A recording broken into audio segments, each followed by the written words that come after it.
Chapter 1603. He obtained an ancient secret recipe from the elders of the ocean tribe. There is no antidote for the poisonous shellfish pearl, and he can only exchange his life for hers. As Fei Rui said, he pointed at the black pearl floating in the poisonous fog and said, "It was born in the poisonous shellfish, grew up in the poisonous shellfish and belongs to the poisonous shellfish. If he wants to save that female, the only way is to eat the poisonous shellfish king and then kiss the female. Mouth to mouth, he will suck the black pearl into his body." Gu Mengmeng frowned and did not say a word. The males in the beast world were not afraid of death for the person they liked. They were brave and blind in love and would never be stingy with their lives. She could even imagine how overjoyed the mermaid would be when he found out about this antidote method. His entire mind was filled with the thought that Wang Xiaoxin could be saved, and he did not have the slightest bit of rationality to think about how he would lose his life. The mermaid swallowed the entire poisonous shellfish king and swam towards the shore with all his might before the poison attacked his heart. Finally, he saw the female who was about to meet the snake beast under the afterglow of the setting sun. The poisonous shellfish king was stuck in his throat and his vocal cords were already destroyed, so he could not make any sound. He could only use his tail to slap the surface of the water to attract the female's attention.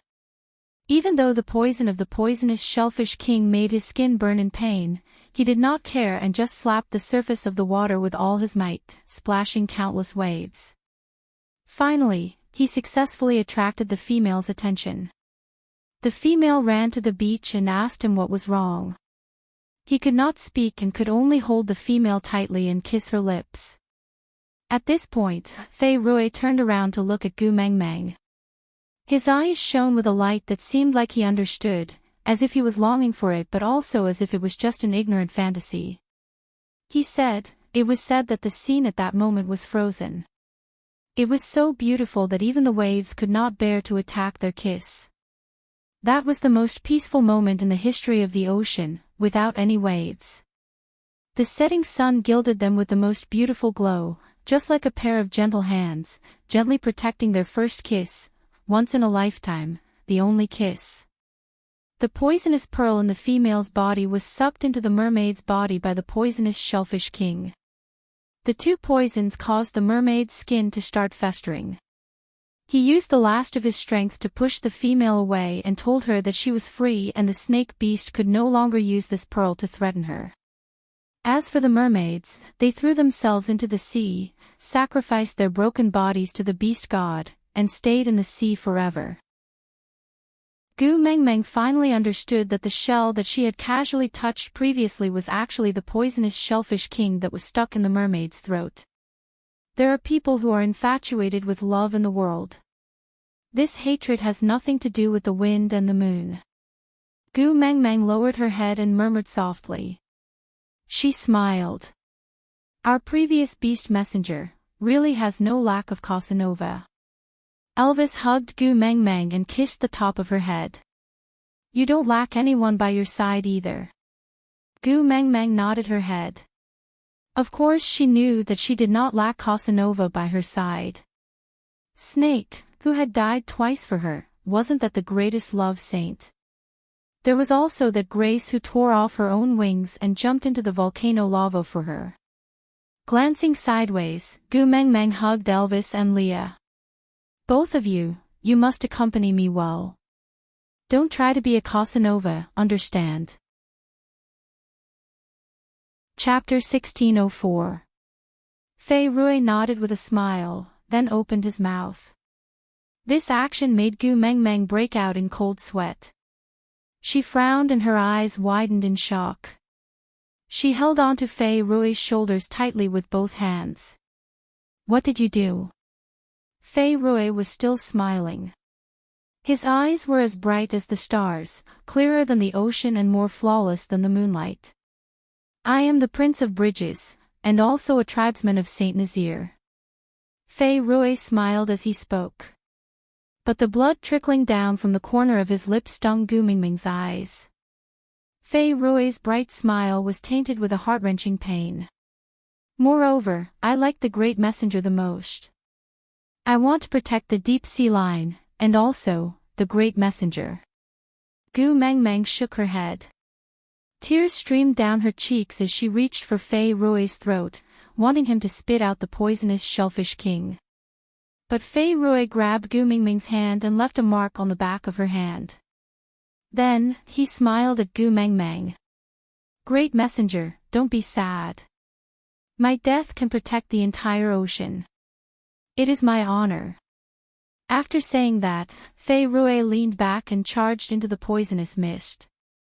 That pair of eyes that were as bright as the stars were smiling the entire time, looking at the crowd not far away.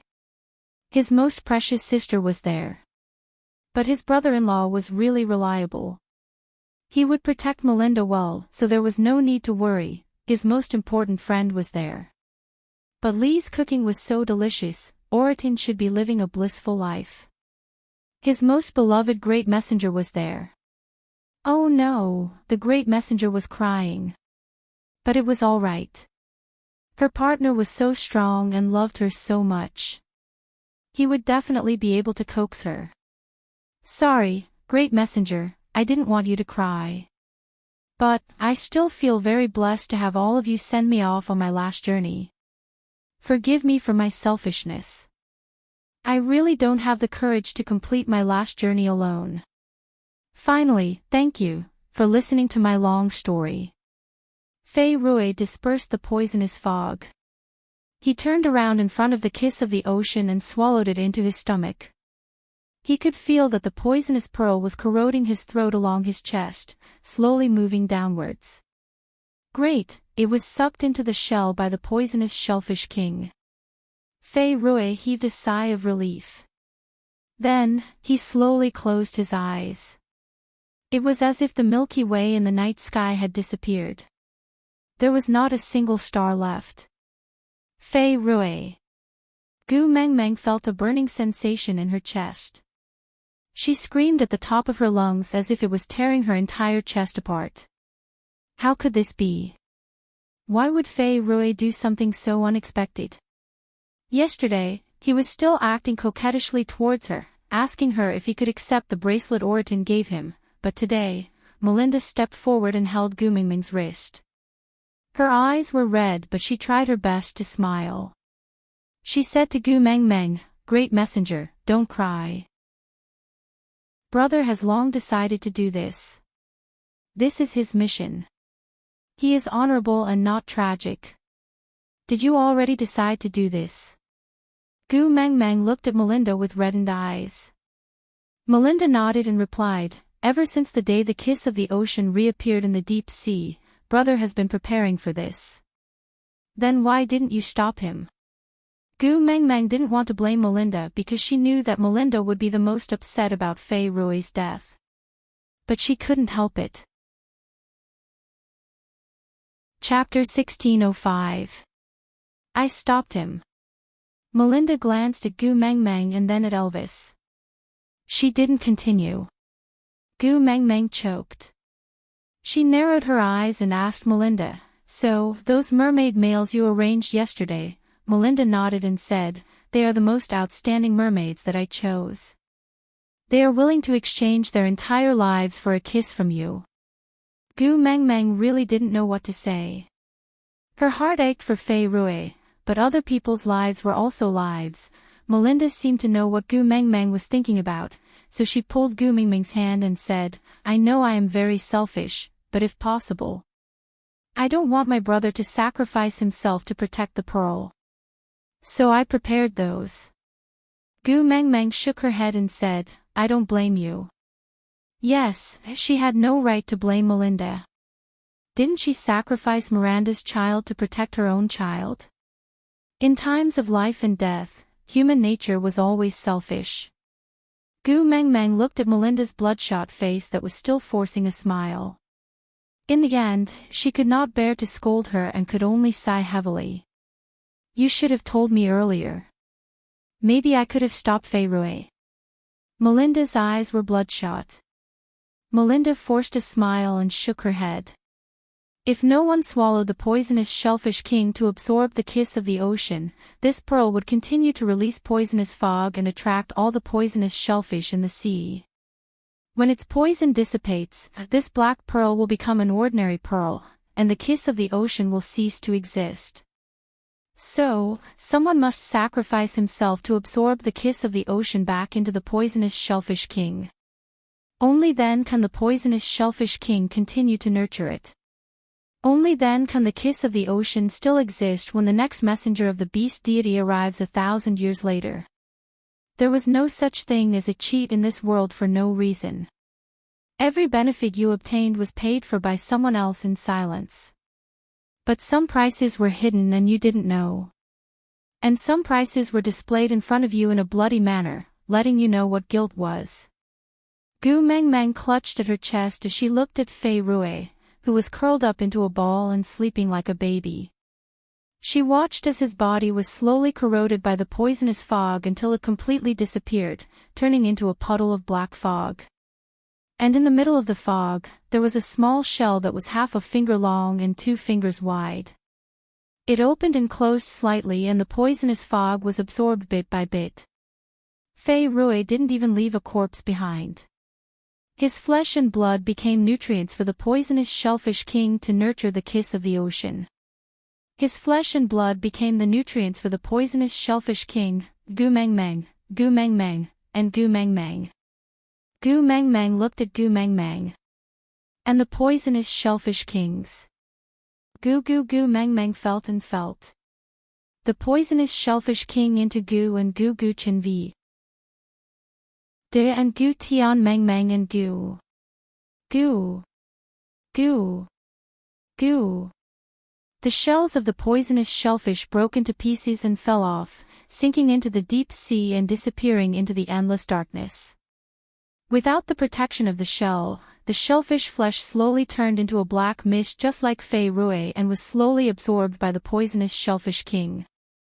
All the poisonous fog quickly, Gu it and the Gu Li and the king and, Gu, the Lin the king, Li. Chapter 1606. The poisonous shellfish king fell into the mud at the bottom of the sea, and then the mud started to change at a speed visible to the naked eye. First, the color turned as black as ink, then the corals and seaweed on the mud withered and died as if their life was sucked out. Then, they were sucked in by the black mud, as if they had fallen into a swamp. The small fish that could not escape in time flipped over, then fell into the mud and were also swallowed. Gu Meng Meng recognized that this was no longer mud, but a swamp at the bottom of the sea. When she went to retrieve the kiss of the ocean, it was little shit who carried her all the way there. Now that she thought about it, if the person who accompanied her was not little shit, no one would have been able to withstand this poison. Even Snake would not have been able to withstand it. Was she going to suffer the consequences 1,000 years later for the sin she committed back then? She did not forget that little shit's skin was almost completely corroded by the poisonous fog, and his wounds were so deep that his bones could be seen. So now that she was the one who planted the seeds of evil, 1,000 years later, should she be the one to escort the next messenger of the beast deity to retrieve the kiss of the ocean? Without Snake's tear of the beast deity, she was no longer immune to all poisons. By then, she would probably die here, right? Wasn't it ironic that the mighty beast deity would die from the poison of the kiss of the ocean? Elvis tightened his arms around Gu Mingming's waist and kissed her little hand. He hugged her in his arms and said softly, "Now that things have come to this, there's no use being sad. Fei Rui is a responsible male. We won't forget him." Gu Meng Meng nodded and leaned lightly against Elvis's chest. "I came to settle the kiss of the ocean, but never thought that it would be settled in such a manner. I thought that nothing would happen as long as I forbid others from swearing to me, but, other than swearing, it turns out that legends can also kill people. I don't want to hear any legends in the future, no one is allowed to tell me legends anymore." Elvis chuckled, feeling rather helpless. In the beast world, the lives of males had always been as cheap as grass. Not to mention Fei Rui, who sacrificed himself for justice, there were many males who sacrificed their lives for the sake of pleasing their females. Just how many males had died because of Nina in the past? Who would feel the slightest bit sad? The males in the beast world were ferocious and aggressive. There were countless deaths and injuries every day. It was survival of the fittest, and the winner would take all the food. This was the truth of the beast world and also the standard. No one would shed tears for the weak. No one would even remember the males who died because they were not strong enough. Only Gu Meng Meng valued the lives of males so much. He loved her kindness, but he also felt sorry for her kindness.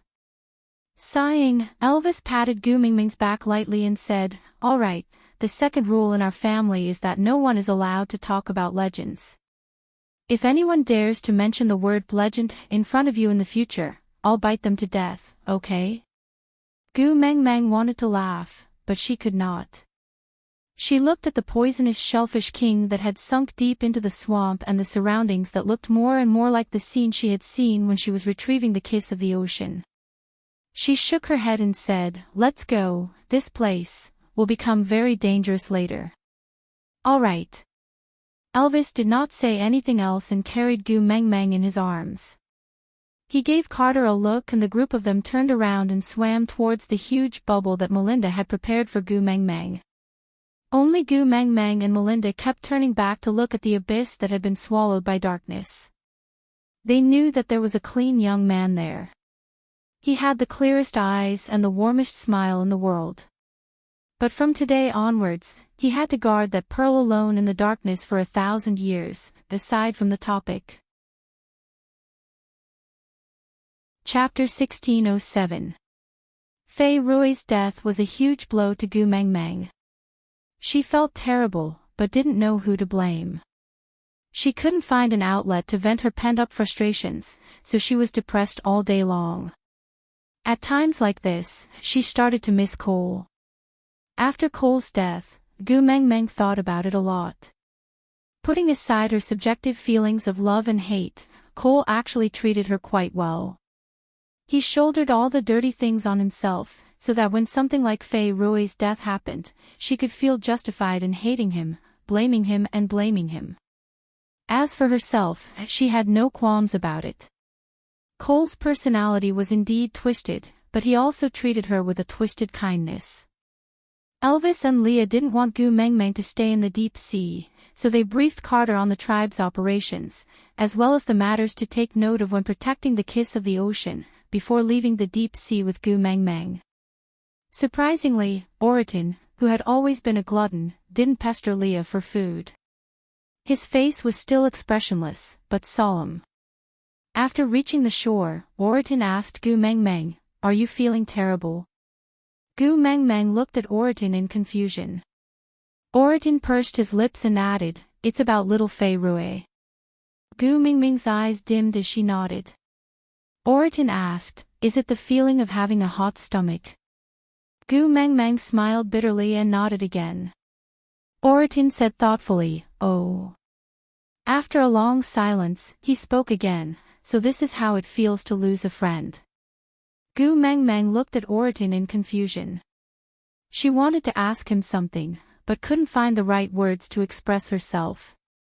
But Oriton seemed to understand Gu Meng Meng's gaze and answered directly, "I didn't have any friends in the past.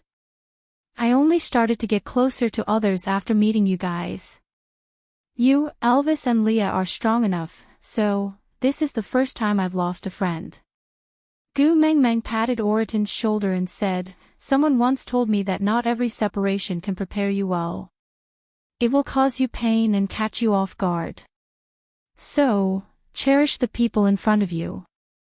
While they are still by your side, do your best to treat them well. That way, when they are caught off guard, our hearts won't be full of guilt.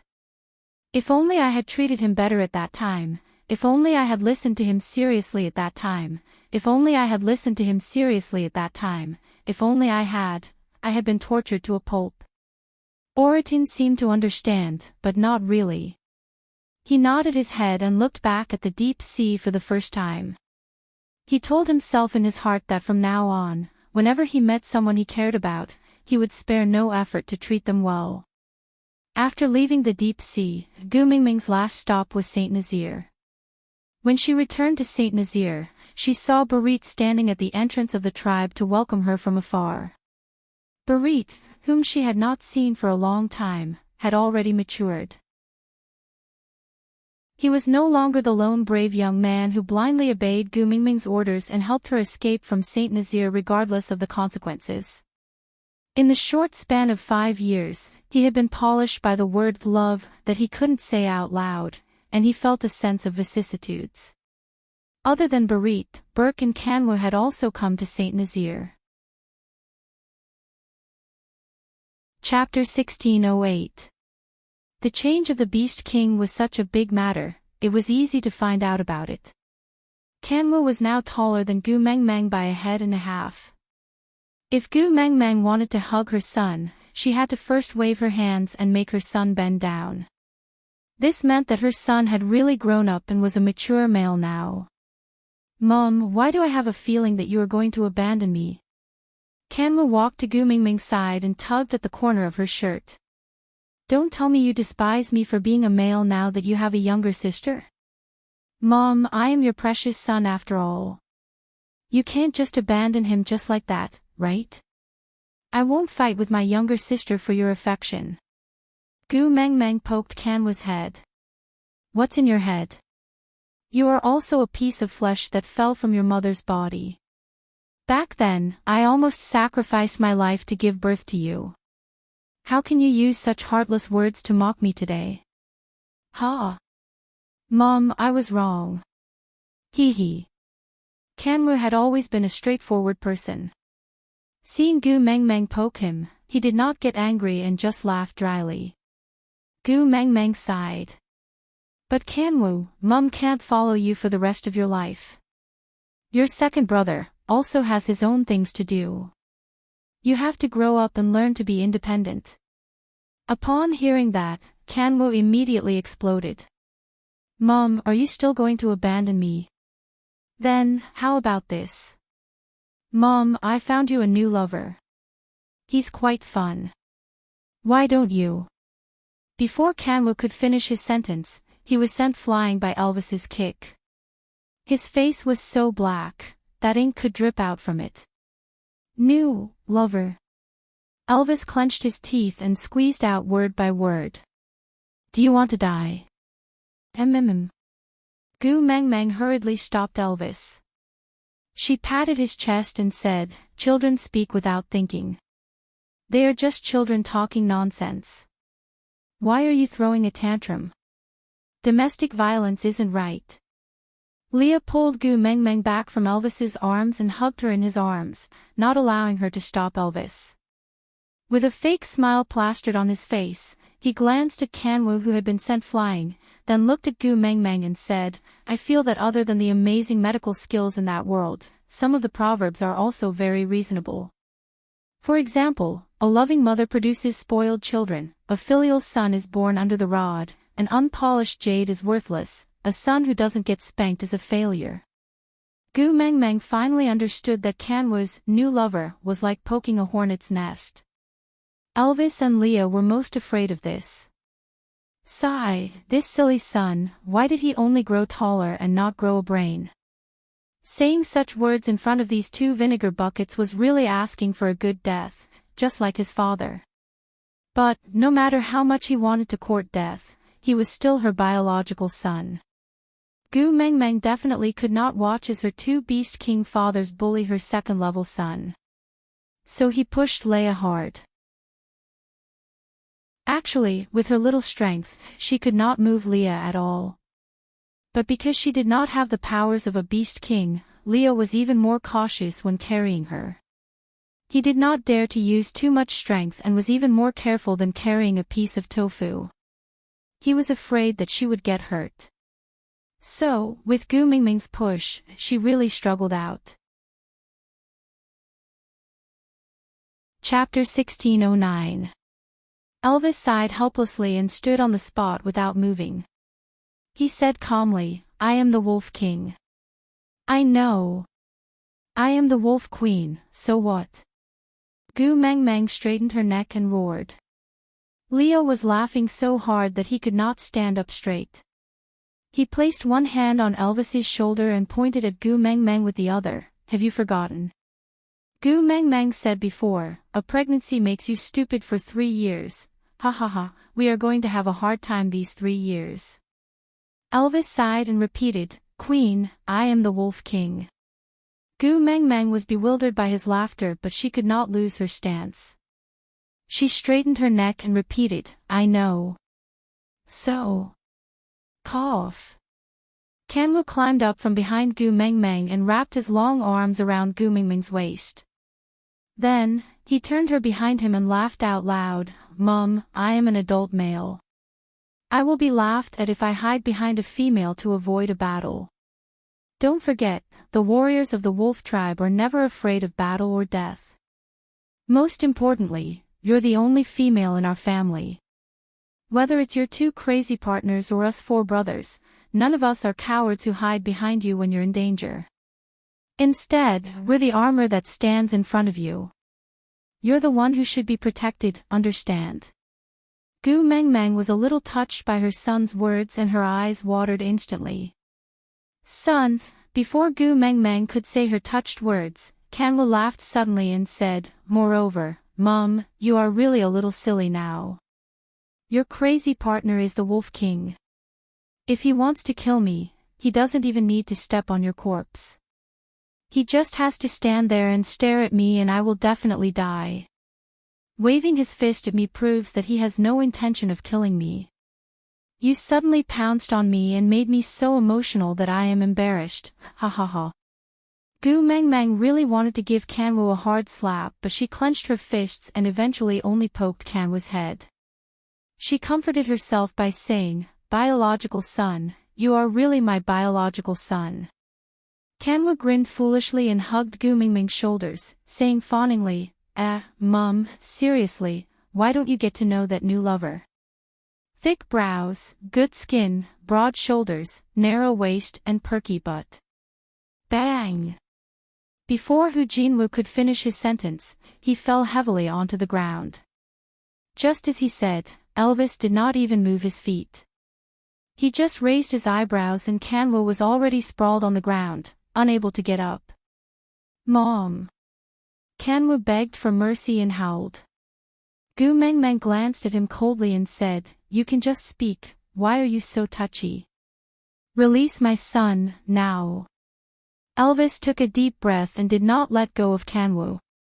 Instead, he walked to Gu Meng Meng's side and pulled her into his arms. He looked straight at Gu Meng Meng with his blue eyes and asked, Do you have any thoughts about the new lover he arranged? No. Gu Meng Meng answered without hesitation. These 2 words successfully pleased Elvis. Elvis nodded and let go of Kanwu. He looked down at Kanwu from above and said, Brat, if you try to shove people under my nose again, I don't mind permanently paralyzing you and making you a boneless wolf for the rest of your life. Chapter 16:10. Gu Meng Meng face-bombed. Back then when he was still a little wolf cub, he was really cute like this. But now, a 9 meters tall giant was rolling around on the ground making a scene. It was really unbearable to watch. Sighing, Gu Meng Meng said calmly, Kanwu, get up. No. Kanwu snorted angrily, Meet the new lover I prepared for you. I won't get up if you don't see him. See, I'll see him. Gu Meng Meng sighed, then gave Elvis and Leah a comforting look. Wasn't it just meeting someone? She just had to say she didn't like him when she saw him. Just treat it as coaxing a child, why was there a need to be so serious? Elvis also knew that he had already hit Kanwu twice today. If he were to hit him again, Gu Meng Meng would really fall out with him. She had always been unscrupulously biased towards Heda and his brothers. Tolerating him twice today was already her limit. Alright, wasn't it just meeting a new lover? Hopefully, that new lover was lucky enough to be able to take a beating. Hearing that Gu Meng Meng was willing to meet him, Kanwu then crawled up from the ground. Ignoring the pain from Elvis's 2 punches, he hurriedly waved to the side and howled. Then, someone slowly walked out from behind the tree. He tried his best to make himself look calm, but his stiff expression and hands that did not know where to place them showed how uneasy he was. Gu Mengmeng could not help but smile bitterly when she saw who it was. She looked at Kanwu and asked, "Victor is the new lover you introduced to me?" "If I remember correctly, the last time I left Zacharias, I had already clearly rejected him." No matter what, Gu Mengmeng would not have any other thoughts towards a little tiger who was about the same age as her own son. She did not forget that the first time she saw this little tiger, he was rolling on the ground with Kanwu, fighting fiercely. In Gu Mengmeng's eyes, Victor was just like her son's classmate. Once again, Gu Mengmeng was not a strange auntie, she was not a pedophile. Kanwu pulled Victor and forcefully pushed him in front of Gu Mengmeng. He whispered into his ear, "Let me tell you, this is really your last chance. If you don't grab hold of it, my mother will really fly away. As your brother, I'm willing to do anything for you. Look, I didn't even flinch when my father beat me up. If you dare to flinch, I'll bite you every time I see you in the future, even if I bite you to death." Victor was originally very nervous, but he relaxed quite a bit after being mocked by Kanwu. He glanced sideways at Kanwu and said, "Tisk, how can you speak to your elders like that? Who can you bite to death with that mouth of baby teeth of yours? If I don't fight back and let you bite me, I'm afraid your teeth will fall off." Kanwu's temper flared up and he wanted to hit someone, but after looking at Gu Mengmeng, he tolerated it. She gave Victor a shove and said, "You can pretend to be an elder in front of me after you've chased after my mom. Hurry up, don't dawdle." Victor also gave Kanwu a shove, then tidied up his beast-skin dress. He looked up at Gu Mengmeng and said, "We meet again." I'm actually quite good. Why don't you try? You can abandon me if you're not satisfied, I won't blame you." Try, these 2 words shocked Gu Mengmeng so much that she felt like she was crispy on the outside and tender on the inside. How could she try this? Gu Mengmeng felt a mouthful of blood rolling in her chest. She really wanted to vomit it on Victor's face. Did this child's head get squeezed by a door? Chapter 16:11. Don't reject me. Victor suddenly looked up. Panic and uneasiness could be seen on his face without any psychological knowledge. "I don't want much, I just want to be by your side. I won't force you, because I will stay behind. You just have to bring me along wherever you go. My hunting skills are very good, I can help you hunt whatever you want to eat. Moreover, my original form is a tiger, it's quite impressive. After all, I'm the king of the forest, it's cool to be your mount." What about me? Kanwu was infuriated when he heard that. He kicked Victor from behind and said, "I'm helping you pave the way so that you can keep my mother. You haven't even taken the position yet and you're already betraying me. Scram scram scram. Didn't you see what level my 2 fathers are at? Do you even have a chance to hunt? King of the jungle. There are 2 beast kings right here, and you're just a Hello Kitty in front of them, huh?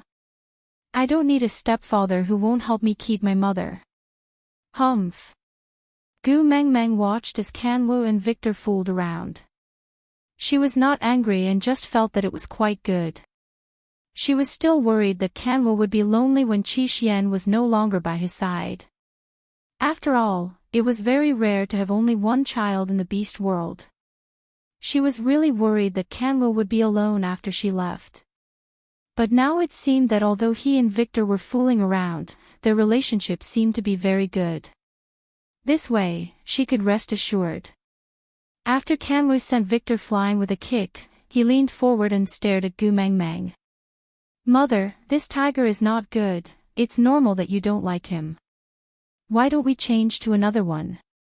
What do you think of Master Burke?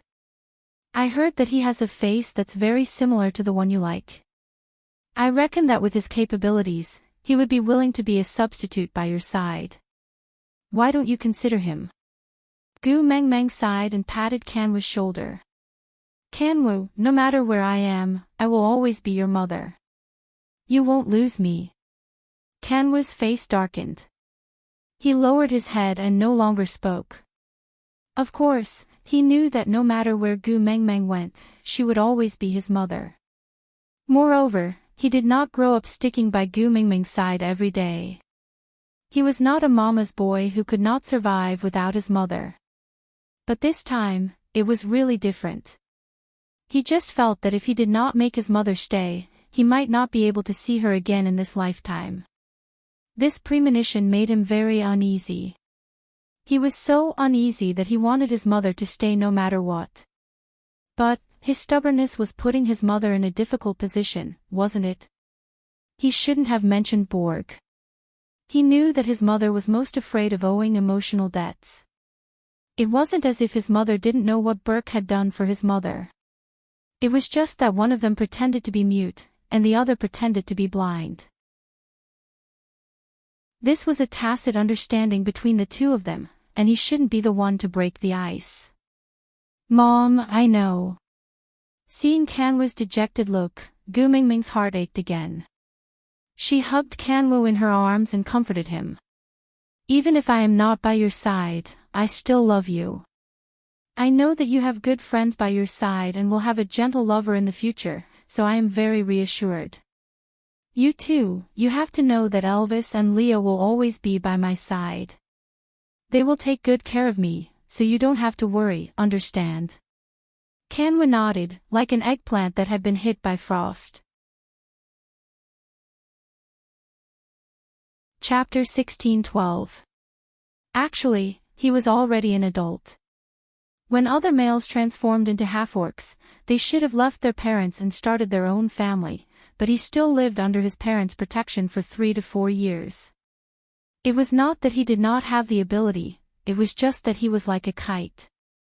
Because he was tied to a string, he knew that even if the wind stopped blowing, he would still have a place to return to, so he dared to fly around the sky without any fear. But when the strings suddenly broke, he was at a loss. If he had known earlier, he would not have dreamed of being a hero. He should have stayed by Gu Mingming's side obediently. It did not matter if others laughed at him as a useless person, he should have cherished the time he could spend with his mother, but now, it was too late to regret. Kanwa lowered his head and did not make a sound. Victor tried to get closer to Gu Mengmeng, but was stopped by Oritin. The reason was very simple. Leah whispered into Oritin's ear, our family only needs one tiger. In other words, if Victor caught Gu Mingming's eye, Oritin's rice bowl would be gone. Snatching a rice bowl from a foodie, you are really courageous. While Oritin and Victor were having an in-depth discussion, Elvis had already carried Gu Mengmeng back to their previous cave. Placing Gu Mengmeng at the entrance of the cave, Gu Mengmeng held Elvis's hand on her left and Lee's hand on her right as they entered the cave. Everything here was the most familiar. When she first came here, she was like a blind person. She could only move a little near the entrance of the cave and could not see anything else after entering. On the right side of the cave was the cloakroom that Elvis had dug for her after she came. Because she said that it would be too wasteful to throw away such a good fur coat after wearing it once, so all the clothes here were her old ones. They were made of different materials and styles, all neatly arranged. It was obvious that someone had taken care of them meticulously. Because of Cole, Gu Mengmeng had not returned to St. Nazaire for 2 years, so who was the one taking care of this cave for her? Gu Mengmeng looked back and her gaze landed on Barit, who was standing at the entrance of the cave. Barit frowned and chuckled, am I not the messenger's guardian? The messenger is not around, so I have to take good care of her things. Gu Mengmeng returned an apologetic gaze and chuckled. Barit, these few years, it's been hard on you. It's what I should do. Who asked me to owe you? Barit's gaze was filled with melancholy. There was an indescribable bitterness, but also an indescribable pleasure. Gu Mengmeng shook her head and said, "No, Barit, you don't owe me anything. Oakley's incident was planned by Cole and it has nothing to do with you. You don't have to blame yourself for it and you don't have to repay any debt because of it." Barit lowered his head and avoided Gu Mengmeng's gaze. His lips were pressed into a straight line, unable to say the words, "I just need a reason to protect you." Gu Mengmeng patted Barit's shoulder and said, "I'm leaving, you should let it go too. The 16 valued females in Saint Nazaire are the first beauties of each tribe. I have someone I like." Barit still did not look at Gu Mengmeng, his eyes staring straight at the ground. Chapter 16:13. Barit did not look up the entire time. He opened his mouth, but the words that had been swirling in his chest were eventually crushed and reshaped between his teeth. In the end, it became an unrecognizable Barit. Gu Mengmeng heaved a sigh of relief at the fact that she had a sweetheart. She had already harmed Snake and delayed Gregory. If she dragged Barit into this, she was afraid that she would not be able to sort out this list of emotions even if she used 1,000 years. But she did not realize that Barit's gaze, which had been staring at the ground the entire time, was looking at her shadow. After she turned around, Barit then looked up. The deep affection in his eyes was as deep as the ocean, with turbulent undercurrents. "I did not lose you, because I never got you, so to me, losing is an extravagant term. But it's all right, as long as you can be happy, I don't care about anything else. If you want to fly, then fly. I'll stay where I am and guard your things for you. No matter when you're tired and want to rest, everything here will be the same as when you left. You'll always have a familiar home, a familiar Barit, waiting for you at the same spot." That night, Gu Mengmeng gathered the 16 valued females for a bonfire party. They talked about all the interesting things that happened in Saint Nazaire in the past 2 years when Gu Mengmeng was not around. When Gu Mengmeng heard the 16 valued females praising Barit, her heart calmed down even more. Matters between women were never easy to resolve, but Barit was unanimously praised by the 16 valued females. Everyone said that he was a warm man who treated everyone especially well. Gu Mengmeng jokingly said that Barit was like the central air conditioner of Saint Nazaire, but Barit just smiled without saying a word. He was nice to the 16 valued females only because they were chosen by Gu Mengmeng. And every time he mentioned the 16 valued females, Gu Mengmeng would always have a proud look on her face. How was he warm to the 16 valued females? He was just guarding the things that she was proud of. It was no different from guarding the old clothes in that cave. Gu Mengmeng stayed in Saint Nazaire for a full 2 months, walking through every inch of the land. It was the salt lake where Elvis had first met her. She had molested Elvis here and tried to kill herself here. She had made a ruckus there for a long time. The platform of the deity's punishment when she first met Leah. At that time, she had even called Leah Beauty and Leah Daddy. She had also saved Barit, who was on the brink of death there, and even fought with Nina there. Because of a nosebleed, Sandy had caused such a ruckus that she thought she was going to die, and the territory where she had dug potatoes and sweet potatoes, she had visited every place once with Elvis and Leah, recalling the scenes that they had experienced over the years. Everything that she had felt tragic back then had become sweet now. 2 months later, Gu Mengmeng had planned to make a trip to the Mecca desert before winter arrived and settle down the heart of the desert. Then, she could die without any worries. But before she walked out of Saint Nazaire, she felt a sharp pain in her stomach. Gu Mengmeng clutched her stomach and her face instantly turned pale. Large beads of sweat started dripping down her face and she was in so much pain that she could hardly breathe. Chapter 16:14. So, when Gu Mengmeng furrowed her brows, he immediately knew what was going on. Elvis, original form. Elvis panicked and his mind went blank, completely unable to think.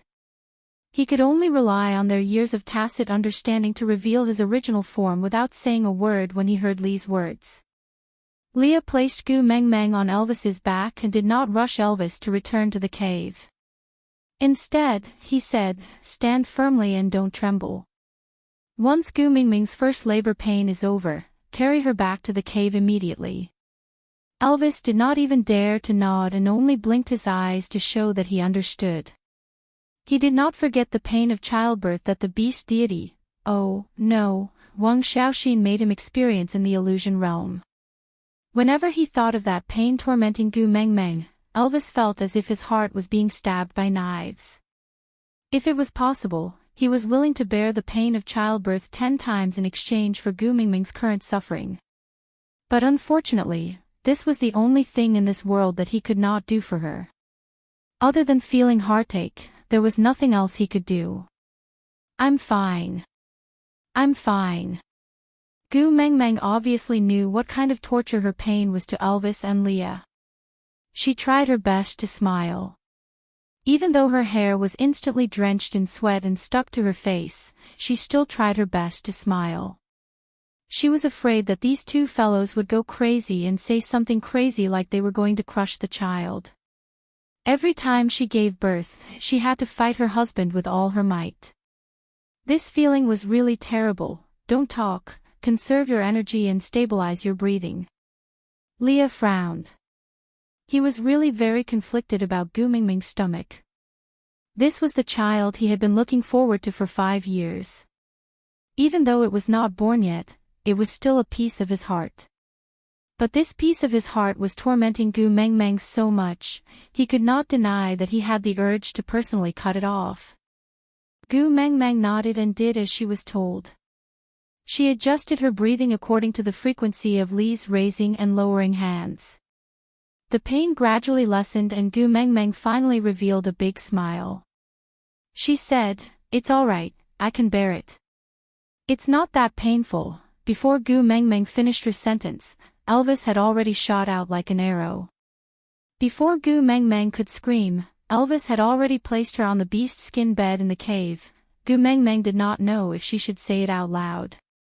Bringing a pregnant woman, no, bringing a pregnant woman to ride a roller coaster was inhumane. Inhumane. Seeing that Gu Meng Meng did not look well, Elvis was extremely worried. He held Gu Mingming's hand with concern and asked, "What's wrong? Does it hurt again?" "Ha!" Gu Meng Meng snorted and turned her head away, not wanting to talk to this idiotic husky. Once Leah entered the house, he immediately asked Elvis to start a fire, while he quickly cooked all the food in the house, in preparation to replenish Gu Mingming's energy at any time. Oratin received Li's orders and brought the males of Saint Nazir out to hunt. Even though the males of Saint Nazir would always be out hunting at this time of the year and the surrounding tribes were already used to it, but this time, the two messengers had left their caves and the males were in a killing frenzy. No matter how big or small they were, they would not let anything go. Even the ferocious beasts that they would never touch during their hunts in the past were now ready to risk their lives and pounce on them, biting them to death and dragging them back to Saint Nazir. Chapter 16:15. This caused the surrounding tribes to be in a state of panic. Could it be that Saint Nazir was stocking up on food in preparation for a war with someone? But wasn't Cole already dead? Could it be that another great demon king had appeared? The surrounding tribes tried to send people to Saint Nazir to investigate, but the wild wolves and foxes surrounded Saint Nazir so tightly that not even a fly could pass through, not to mention the orcs. Originally, the orcs did not care about wild beasts, but, firstly, there were too many of them, and secondly, these two types of wild beasts were obviously under the orders of the two beast kings. If they fought with them, it would be equivalent to directly challenging the beast kings. Haha, looking at the ferocious Saint Nazir tribesmen pouncing on their prey today, which tribe could withstand such a powerful attack? Even now, the two beast kings and the great messenger had yet to appear. Hence, the crowd could only return to their own tribes resentfully, and started to actively set up defenses, but did not dare to snatch prey from the Saint Nazir tribesmen at this time. Actually, there was no need for such a crazy hunt. The main reason was that there was a little loophole in the transmission. Leah told Oriton, prepare food to replenish Mingming's energy, so that she won't be exhausted halfway through giving birth. What will happen if she is exhausted? Oriton asked. Leah said faintly, 2 lives in 1 body. Of course, Leah would not allow such a thing. By then, even if Gu Mengmeng would fight him to the death, he would definitely kill this daughter with his own hands to protect her. But Oriton did not know what Leah was thinking. He was a fool, 2 lives in 1 body, how could that be? Hence, he hurried out to make arrangements. His originally expressionless face now furrowed his brows, and with a heavy tone, he told everyone, the great messenger needs food, or else she will die. Hence, Saint Nazir exploded. The great messenger will die because of a lack of food. How could that be? Barit did not believe it at first, and wanted to see what was going on. But just as he reached the entrance of the cave, he smelled a strong scent of blood. He recognized this scent, it was Gu Mingming's blood. Previously, when she was plucking potatoes, she cut her hand and he was there too, so he recognized the scent of her blood. Barit's mind jolted as he turned around and ran without a second word, taking the lead in hunting for Gu Mengmeng. This attitude greatly agitated the males who were already agitated to begin with. Damn it, if they let the messenger of the beast deity die in their own tribe because of a lack of food, as males, they would not have the face to live anymore. Not to mention that taking care of females was the natural duty of males, taking care of the messenger of the beast deity was the duty of everyone in the beast world. Just Gu Mengmeng alone, who in the entire Saint Nazir had not received her grace. Which one of them had not benefited from her before? It was all thanks to Gu Mengmeng that the females and their families could comfortably survive the 2 seasons of winter and drought. Even if Gu Mengmeng was not the messenger of the beast deity, they would never let her die from a lack of food just because she was a person. And this kind of agitation would affect each other, just like adding firewood to a burning fire continuously, it would be strange if the fire did not burn even more. Gu Mengmeng was tormented by the labor pains in the cave. Without the tear of the beast deity, her hearing was not as good as before, so she did not know that there were rumors outside that she was about to starve to death, and needed all the food in the beast world to survive. If she had heard it, she would probably be so angry that she would fart her child out. Aside from the topic, this was the last time Susu told everyone about Heaven's vision in the beast world. Chapter 16:16. Leah made use of the time when Gu Mengmeng was not in pain to start a second fire to boil water. At this moment, an uninvited guest appeared. It was a familiar face, Joshua, the current witch doctor of Saint Nazir, the first-level ape who had wooed Gu Mengmeng before. He was already a first-level orc when he wooed Gu Mengmeng. 2 years had passed and he was still a first-level orc. Let me do it. Joshua took the firewood from Lee's hands and threw it into the fire. You? Leah was stunned for a moment but still nodded. After all, it was normal for a witch doctor to guard the door when a female was giving birth. Even Leah had guarded the entrance of the cave when Nina was giving birth. It was just that Nina was the one laying the eggs back then, so it didn't take much effort for her to lay them. Although she smashed all the eggs in the nest and none of them survived, the rule of a witch doctor guarding the door of a female giving birth really existed. Moreover, the bellies of the 16 valued females in Saint Nazir had been unusually neat for the past 2 years. Every year, a few of them would get pregnant and give birth. As a result, Joshua, the newly appointed witch doctor, had more experience in delivering babies than Leah. So, since Joshua was the witch doctor of Saint Nazir now, he should naturally be the one guarding the door. Moreover, there were not many males in the family and they did not have enough manpower. Although Joshua was not strong in battle, his medical skills were not bad. Moreover, Leah had mostly learned theoretical knowledge in the illusion realm and it was all theoretical knowledge. It was his first time going into battle personally. Leaving someone with actual combat experience at the door would at least be of help. Moreover, that idiot Oriton had already brought everyone to hunt. Now, he could not even catch one to stay back to help. Looking at the mountain of animal carcasses in front of his house, Leah really wanted to pinch Oriton to death. But, rather than letting this idiot stay in the cave to create trouble, it was better to let him go out and go crazy.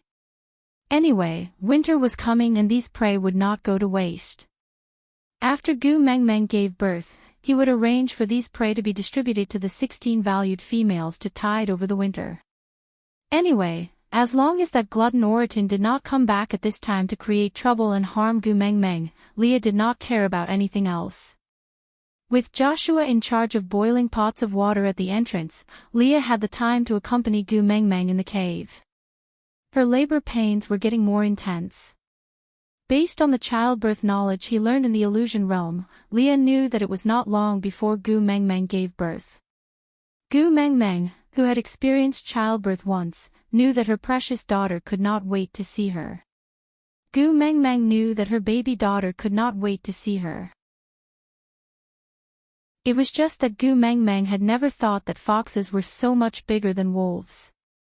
Why did it feel even more painful than when Kanwa was born? Ah, dash! The labor pain came again and Gu Meng Meng screamed her lungs out. She gripped the beast skin beneath her with all her might and clenched her teeth, concentrating all her strength on her abdomen to push the child downwards. Elvis hugged her head, just like what Leah did when she gave birth to Heda and his brothers. His blue eyes were filled with heartache, as if a blunt knife was constantly cutting his heart. Elvis brought his hand to Gu Meng Meng's mouth and said, "Bite me if it hurts." He remembered that Gu Meng Meng had taught Colin this when Sandy was giving birth. Chapter 16-17. This was clearly not a fox's head, but a baby's head. Ah! Gu Meng Meng screamed in pain. As she exerted force, the baby's little face was already exposed. Leah wanted to lick the placenta, but, it was not a fox and did not have a placenta. How could he lick it? His tongue was already out, but he froze on the spot, not knowing what to do. Elvis glared at Leah and said, "What time is it now? Why are you still in a daze?" This. Leah did not know how to describe his feelings at that moment. He had been through many storms, but now, he was at a loss of what to do. He had all the theoretical knowledge, but he was not mentally prepared. For the past 10 months, he had always thought that he would be delivering a little fox, but this little fox was quite different from what he imagined. Ah! Gu Meng Meng exerted force again, and the baby slipped out. Leo was shocked and hurriedly caught his little princess.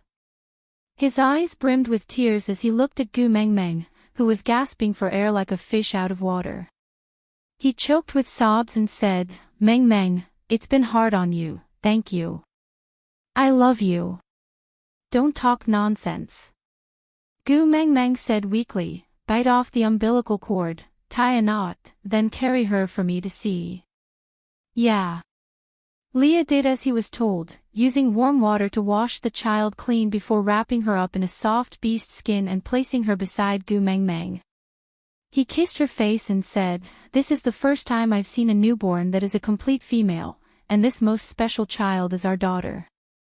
Leah nodded and said, Gu Meng Meng smiled as she looked at the little red person in her arms. Her motherly instincts were radiating. Gu Meng Meng kissed her precious daughter, then looked at Leah and asked, "Aren't you going to kiss her?" Leah shook his head and said, "Other than you, I won't kiss anyone else." Gu Meng Meng chided, "Pretentious." But she did not say anything else. Elvis saw that Gu Meng Meng's delivery was rather smooth, and heaved a long sigh of relief. He handed the baby over to Leah, then laid Gu Meng Meng down properly. As they tidied up the messy room, they said, "Maybe, now is the best chance." Leo was taken aback. He looked at the newborn baby girl in his arms, feeling extremely reluctant. Before they met, he could ruthlessly say that he wanted to kill her to protect Gu Mengmeng. But after witnessing her birth with his own eyes, Leah felt that he now had two hearts, one for Gu Mengmeng and the other for the little princess. No matter which one he cut out, it would still hurt. But Elvis was right. Thanks to Oriton, the entire beast world now knew that Gu Mingming's life was in danger. This was the best opportunity. After all, even acting couldn't be that realistic. Turning back to look at Gu Mengmeng, who had fallen into a deep sleep on the bed, then at the soft little child in his arms, Leah hesitated for a moment before nodding his head. Kanwa happens to be here. Let him take care of this little sister. Lee's gaze was fixated on his youngest daughter's face. She had her eyes shut and was sleeping soundly like her mother, completely unaware that she had to be separated from her daughter the moment she was born. Every word that Leah said was like a sharp needle that pierced his heart. This child was equally precious to Elvis. As long as it was Gu Mingming's child, it would be his treasure. How could he bear to part with this little baby?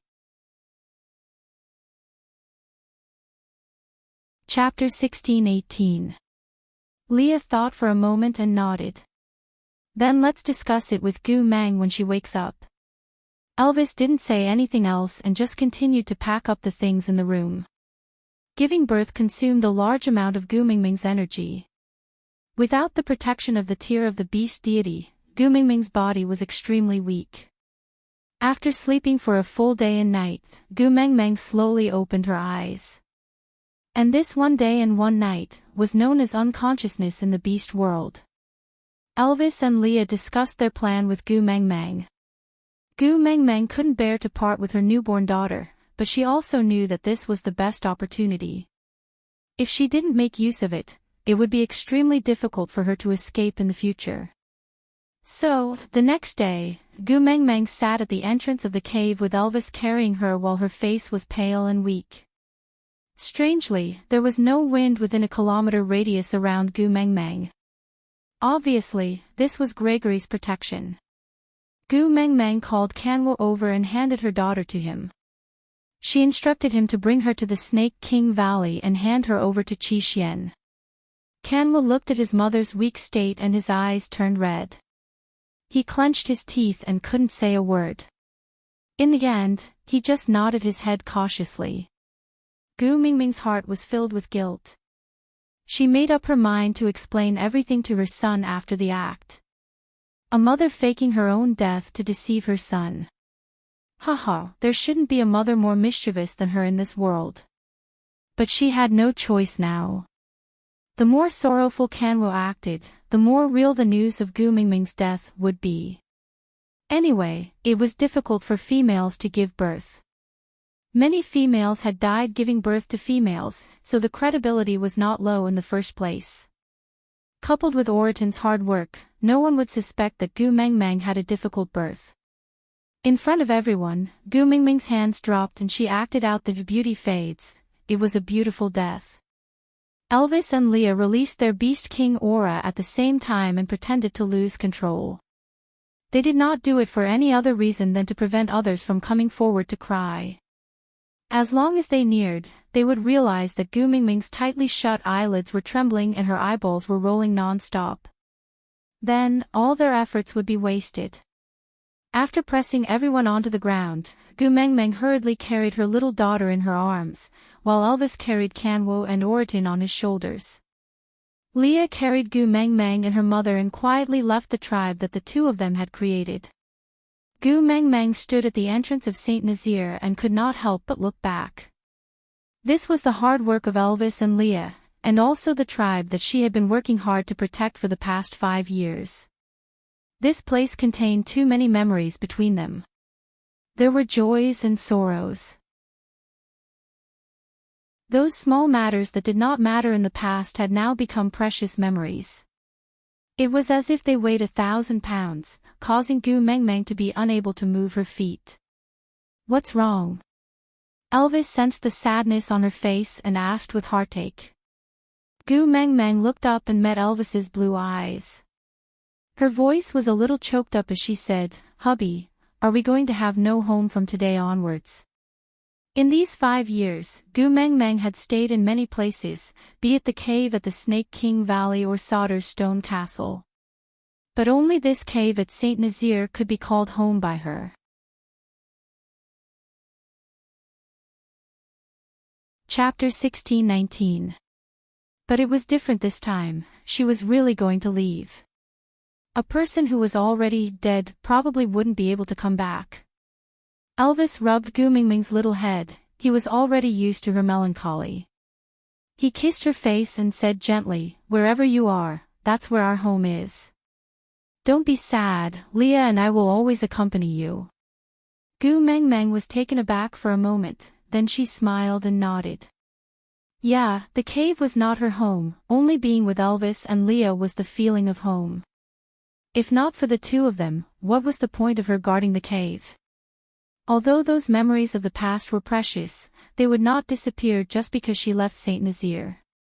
It was just that without those traces of remembrance around her, she might slowly forget many things. But so what? As long as the two of them were still by her side, they would have even more precious memories, right? With that thought, Gu Mingming's mood became much better. She hugged Elvis's neck and kissed his face, saying, "Yeah, you're right." Passing by the lake where she first met Elvis, Gu Mengmeng suddenly laughed. "Ha!" Elvis asked her with a single syllable, asking her what she was laughing at. Gu Mengmeng said, "I feel that you guys are right to call me a little liar. I seem to have been lying since the first day I came to the beast world." Elvis frowned and asked, "What did you lie to me that day?"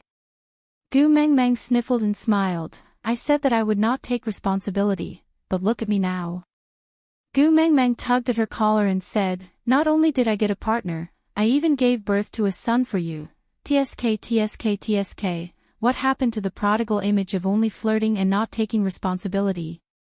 Sigh. "I didn't know that I had such a talent for lying." Elvis also smiled and pinched her little face, saying, "In this lifetime, I only ask you to keep one promise. As for the rest, I don't mind. Moreover, you lied especially well when you said not taking responsibility." Of course, Gu Mengmeng knew that Elvis and Leah wanted her to keep her promise. As long as she said not abandoning them, as long as she did not go back on her word, no matter what she did, they would forgive her. Wang Xiaoxin said, "Beast deity doesn't lie, this is the biggest lie." I think it makes a lot of sense. If you want to be an honest beast deity in the future, you should start from never saying, "I don't lie." Gu Mengmeng giggled. Elvis kissed her little face and said, "All right." With the wild fox and wolves leading the way, Gu Mengmeng said, "Saint Nazaire's death, Gu Mingming's death." Saint Nazaire had attracted the attention of most people, making it easier for Gu Mengmeng and the rest to move around. When they returned to the Snake King Valley, Qi Xian had already prepared a large amount of food in Snake's Cave. When he saw Gu Mengmeng, he smiled knowingly and said, "I knew that you would come back before winter, so I have already prepared the food. You can stay here in peace. I will guard the entrance, and I guarantee that no one will disturb you during the winter." Gu Mengmeng shook her head and handed the little girl in her arms to Qi Xian. "We are here to let you take care of her."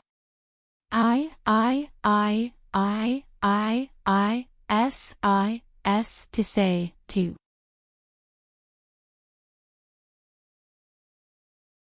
Chapter 16:20. Her name is Danya. Gu Mengmeng replied. Qi Xian carried Danya while smiling and playing with her little chin. He called out softly, "Little Danya, I am your second brother. Come, call me second brother, all right?" It would be a miracle if a newborn could speak. But although little Danya could not speak, she knew how to smile. She grinned, revealing her pink gums. Her eyes narrowed into 2 crescent moons and there were 2 adorable save-me's on her chubby little face. Her smile melted Qi Xuan's heart. Younger sister was a magical thing. She had trained the young master of the stray beasts, who was full of hostility, into a domestic dog. Many years later, when little Danya came of age, the ones guarding the tower for her would not be her first partner or suitor, but her 4 brothers at the 4 corners of the tower. As a result, little Danya, who had a sister complex, could not successfully date anyone after she came of age. All her suitors were chased away by her 4 brothers. Her 4 brothers even said righteously, "Our younger sister must not mate with a male who is inferior to us." Only the heavens knew that her 4 brothers were the most famous males in the beast world. Her eldest brother had an extraordinary aura, as if he was the ruler of the world. Third brother's intelligence was unparalleled. He could control the curtains and determine victory from 1,000 miles away. Many enemies had not even seen his face and were already trapped in a prison, unable to move an inch. Fourth brother was extraordinarily brave and fierce, like a war god descending into the abyss. Just one look at his pair of vicious eyes would make one shudder and retreat without a fight. Not to mention the second brother, he was unusually handsome but full of demonic aura. He never acted according to the rules and killed according to his whims. Most importantly, he was just a 3rd-level orc, but had the ability to make 5th-level orcs tremble in fear. No one had ever dared to be impudent in front of him, and no one dared to test his unfathomable abilities. He was the master of the stray beasts who made everyone tremble in fear. He looked down on the world and no one dared to go against him. It was these 4 devils who acted cute and silly in front of little Danya. As long as they could make their younger sister smile, they would not hesitate to wag their tails and beg for pity. As a result, little Danya became the envy of all the females in the beast world. It was not because her mother was the messenger of the beast deity, nor was it because her father was the beast king. It was because she had 4 good brothers who doted on her to the bone and spoiled her to the heavens. Of course, this was a story for the future, so let's not talk about it for now. He only said that after Gu Mengmeng handed Danya to Qi Xian and Kanwu to take care of, she brought Elvis, Leah, and Oriton to the Mecca desert before winter arrived. This was currently the safest place, and it was also the last stop for the 7 treasures. Because no one would set foot in this demonic territory that lacked food and water. Elvis used the beast skin to cover Gu Mengmeng as the sand danced in the air. Because Wang Xiaoxin had left and Gu Mengmeng had inherited the position of beast deity, many erased memories had returned to her mind. For example, Permitha and Fedaden City. Spring has passed, the hair has turned white, the thoughts are lonely, and a strand of sorrow is cut off to cover the eyes to blind people. Today, I'm heartbroken.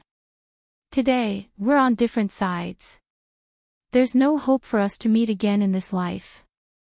Elvis carried Gu Mengmeng and walked in the desert. Gu Mengmeng leaned on Elvis's shoulder and sang softly. They stood outside the once-forgotten Fedaden city again. Half of the broken walls had been buried by the sand, but in the center of the city, a faint red light emitted a charming temptation. Aside from the topic, why was Qi Xian so strong? Did everyone still remember the leaf that floated into his head?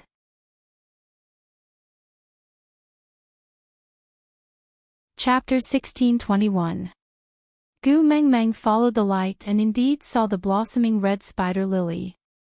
Gu Mengmeng reached out to pluck it and the flower fell into her palm with a slight twist. This was Snake's heart. Do you still want to build a dragon gate in here to sell human meat bun? Elvis looked at the bewitching red flower and frowned with a bitter smile. He would never be able to win Snake in this lifetime, right? Back in the Snake King Valley, Snake once said that he was so weak. He thought that he would be able to turn the tables after becoming a beast king, but in the end, he was saved a second time. 1,000 years later, when Snake returned, would he still be able to keep his position as the first partner? He smiled helplessly. 1,000 years later, there should be a battle. But if 2 beast kings fought, it would be hard to determine the winner. Gu Mengmeng did not know that Elvis's thoughts had already drifted to 1,000 years later. She just smiled and nodded, saying, "Yes, I want to build a dragon gate in here." I don't sell human meat bun, I just want to wait for someone who has not returned. All right. Elvis replied with a simple word, then kissed Gu Mingming's cheek, saying, Leah and I will help you look for the green stone. We will stay here until the Dragon Gate Inn is built. How about that? Gu Mengmeng nodded and agreed with a smile. Leah and Elvis had both gone out to search for green stones, while Gu Mengmeng sat on the broken wall, swinging her feet and humming Sorrow of Separation. Looking at the desolate desert, she felt like a hero going on a wild trip outside the Great Wall. Oriton glanced sideways at the heart of the desert in Gu Mingming's hands. He hesitated for a moment before saying, I will guard this for you. You? Gu Mengmeng tilted her head and looked at Oriton.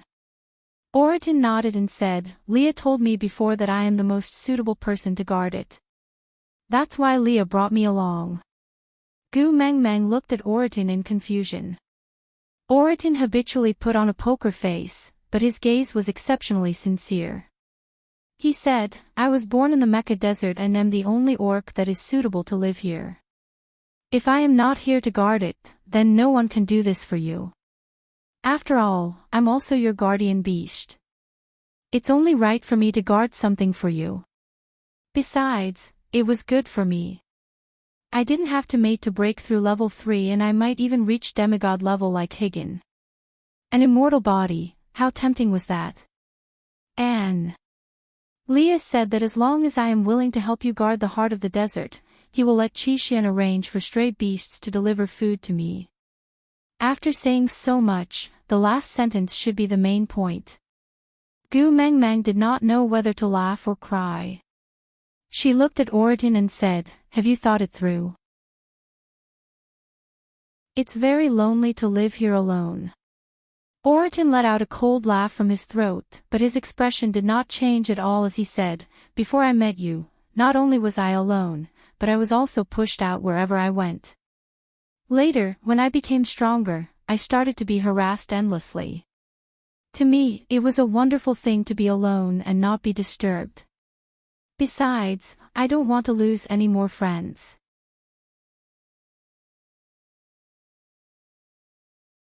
Chapter 1622. Oriton seemed to know what Gu Mengmeng was thinking about. He patted her shoulder and said, How do you know that the person who comes 1,000 years later will not fall in love with me? Who knows? I might be the next snake, meeting a special person 1,000 years later, giving color and meaning to my life. The next snake, wouldn't his heart be ripped out? Furthermore, Gu Mengmeng looked down at the red spider lily in her hands. Not only would his heart be ripped out, he would also end up in a messy state and sleep for 1,000 years. Becoming the next snake was really not a happy ending. Moreover, although Snake did not know how to express himself, he unexpectedly fit the image of a domineering CEO in the modern world. The chances of little girls liking him was much higher than Oriton, who only had food in his eyes. He had a body full of fur, but he did not know how to make use of his advantages like Leah. Gu Mengmeng did not even dare to think about Oriton acting cute. In the beast world, where the ratio of males and females was so disparate, did Oriton really have a way to fight against the other males and stand out from the crowd to win the favor of the next messenger of the beast deity? What if the next messenger of the beast deity did not like his dull character? Or, what if the next messenger of the beast deity did not know how to cook? By then, even if the other party grew a flower, Oriton would not be willing to mate with her, right? What did he say previously? Oh, right, he said, I am not interested in females, I am only interested in food. Gu Mengmeng really felt that the chances of Oriton successfully breaking free from being single after 1,000 years was extremely slim. Oriton looked at Gu Mengmeng's changing expression and did not know what she was thinking about. He could only continue to persuade her, I am not as good with words as Leah, but I know that it is the most suitable arrangement for me to guard this flower. As Oriton said that, he knelt down on one knee with his palms facing upwards. Elvis told Gu Mengmeng that this was an expression of submission from the orcs. Oriton had never treated Gu Mengmeng like this before. He had really thought it through and was willing to guard this flower and spend a long 1,000 years in the Mecca desert. Gu Mengmeng sighed in exasperation. She could only think that although she did not have a son like Snake, she would probably have to drag the next messenger of the beast deity to watch a few television dramas with her in order to plan for Oritin. However, Overbearing Senior Falls in Love with Me was, after all, a youth romance movie. In the future, Oritin would be starring in a culinary show like A Bite of China. Gu Mengmeng expressed her worries and felt immense pressure. Looking at Oritin kneeling by her feet, looking as if he would not get up until she agreed, Gu Mengmeng finally sighed and gave in. Oritin, thank you. Gu Mengmeng handed the red spider lily to Oritin. Oritin placed the red spider lily into his chest right in front of Gu Mengmeng. Then, he smiled for the first time in his life. You don't have to thank me. You just have to urge Leah to fulfill his promise and send me food. Gu Mengmeng was stunned for a moment before replying, Oritin, do you know? You look very good when you smile. Oritin was stunned by Gu Mengmeng's words. He touched the corner of his lips and said, looks like I have made the right choice to guard this flower.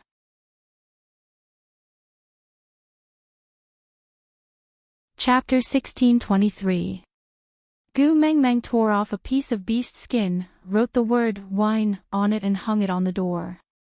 She then got Elvis to use his sharp claws to carve a couplet on the green stones on both sides of the door. The first couplet was, chasing after the wind and the moon is the order of the king, while the second couplet was, morning clouds, evening rain, horse legs, people's hearts. This couplet was written on the door in Maggie Chung's version of Dragon Gate Inn. Gu Mengmeng felt that that version was the most classic version and did not accept any rebuttals. She taught the words on the couplet to Oritin and told him that if the person who came 1,000 years later could recite this couplet, it would prove that he was the one she found. After all, she did not dare to be as unreliable as Wang Xiaoxin and use TikTok videos as a secret signal. What if the person she chose did not use TikTok? Was she going to demonstrate it personally as the beast deity? The beast deity version of Kelp Dance or Learn to Meow? Haha, the beast deity didn't care about his reputation. When the wine flag fluttered in the wind, Gu Mengmeng finally waved her hand and said goodbye to Oritin. She no longer had to travel a long distance. She just smiled and stared at Oritin, then slowly disappeared into the heat of the desert, like a evaporated mirage. Gu Mengmeng brought Elvis and Leah back to the illusion realm and officially took over the role of the beast deity. She was in charge of marriage in the beast world, and just like the aunties in the neighborhood committee, she helped all the wronged wives and husbands in the area under her jurisdiction. She was also biased towards the females without any principles. In that illusion realm, there was a boundless grassland, layers of mountains and flowing streams. There were no 4 seasons and every day was as warm as spring with beautiful weather. She would sneak back to the beast world during winter every year and return to Snake's Cave. Her son and daughter would also come back to spend the winter with her. The red coral bracelet that she had prepared for Sandy was also given to Heda to bring back to solder for Sandy. Heda said that when Sandy received the bracelet, she bawled her eyes out and no one could stop her. Colin and Bode could only frown in heartache but could not say anything to comfort her. In the end, they just patted Sandy's back and sighed silently. As for Sandy, even when she fell asleep, there were still tears in the corners of her eyes. But not long after, she smiled. The next day, Sandy told Colin that she dreamed that she had returned to St. Nazaire and saw Gu Mengmeng roasting meat at the platform of the deity's punishment. It smelled so good that she really wanted to eat it, so she went forward. After that, Gu Mengmeng sat at the side of the platform of the deity's punishment, smiled and extended her hand towards her, saying, "Hello, I'm Gu Mengmeng." She said that Gu Mengmeng was so warm at that time. If she was given a pair of wings, she could compete with the sun. Every year after that, Gu Mengmeng would let the children bring something for Sandy, and listen to what had happened to Sandy in that year. However, to the children, It had been a year since they last saw their mother, but to Gu Meng Meng, she would only accompany the children for dinner every night in the beast world. Yes, one day in the illusion was 1 year in the beast world. The so-called 1,000 years of waiting was actually just 1,000 days. This day, Gu Meng Meng revealed a long-lost smile. Elvis hugged her from behind and asked softly, "What's the good news? Why are you smiling so happily?" Gu Meng Meng waved her hand and a screen appeared in front of her. There was a girl's face on it, crying and laughing at times. Aside from the topic, recommending Sue's new article, Warm Love on the Pillow, Don't Stop Taking CEO's Medicine, a petite little cutie vs a proud and protective CEO, 1v1 sweet pet plus torture plus 3 none, no first love, no ex, no mistress. When they first met at the age of 7, Xia Xiangxi's innocent look instantly captured Lu Jincheng's heart. The young master of the Lu family did not know what it meant to like someone, but he knew that he would never let Xia Xiangxi suffer any grievances in this lifetime. He had to protect this furry and soft little sister for the rest of his life. In a kidnapping at the age of 10, he lost Xia Xiangxi and half his life. For the past 12 years, he had been looking for her every single day. But when he met her again, she had already forgotten about him.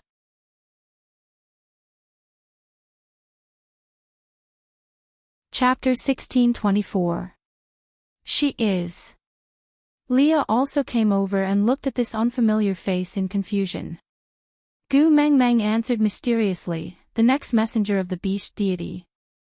Elvis and Leah looked at each other, then at Gu Meng Meng, asking, "Why did you choose her?" Gu Meng Meng leaned into Elvis's arms and said, "I wrote our experiences in the beast world into a novel and published it on the modern web. She is the most loyal reader of this novel. I am not as scheming as Wang Xiaoxin, so I can't come up with too many plans, so I can only use the most direct method to choose the next messenger of the beast deity." Gu Meng Meng smiled at the girl through the screen and said, "If it's her, she will definitely be able to do better than me. At least she won't be as helpless as when I first came to the beast world, doing so many stupid things and taking so many detours." Elvis chuckled and asked, "So you have been sitting there without moving for this period of time, writing this?" Gu Meng Meng nodded and said, "From the start of the serialization to the end of the publication, it took a total of 237 days. The day it ended was exactly the 1000th day since Snake left me."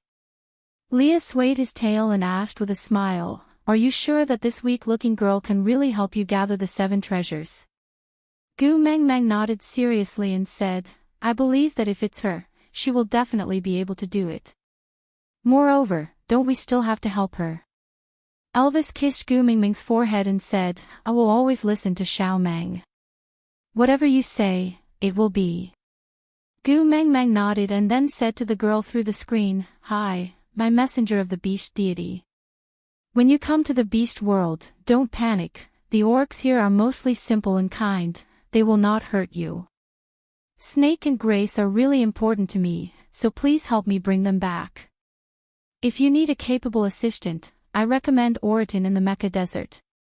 It doesn't matter if you forget the words on the couplet. I think you can just roast some meat or stir-fry some dishes to take him down.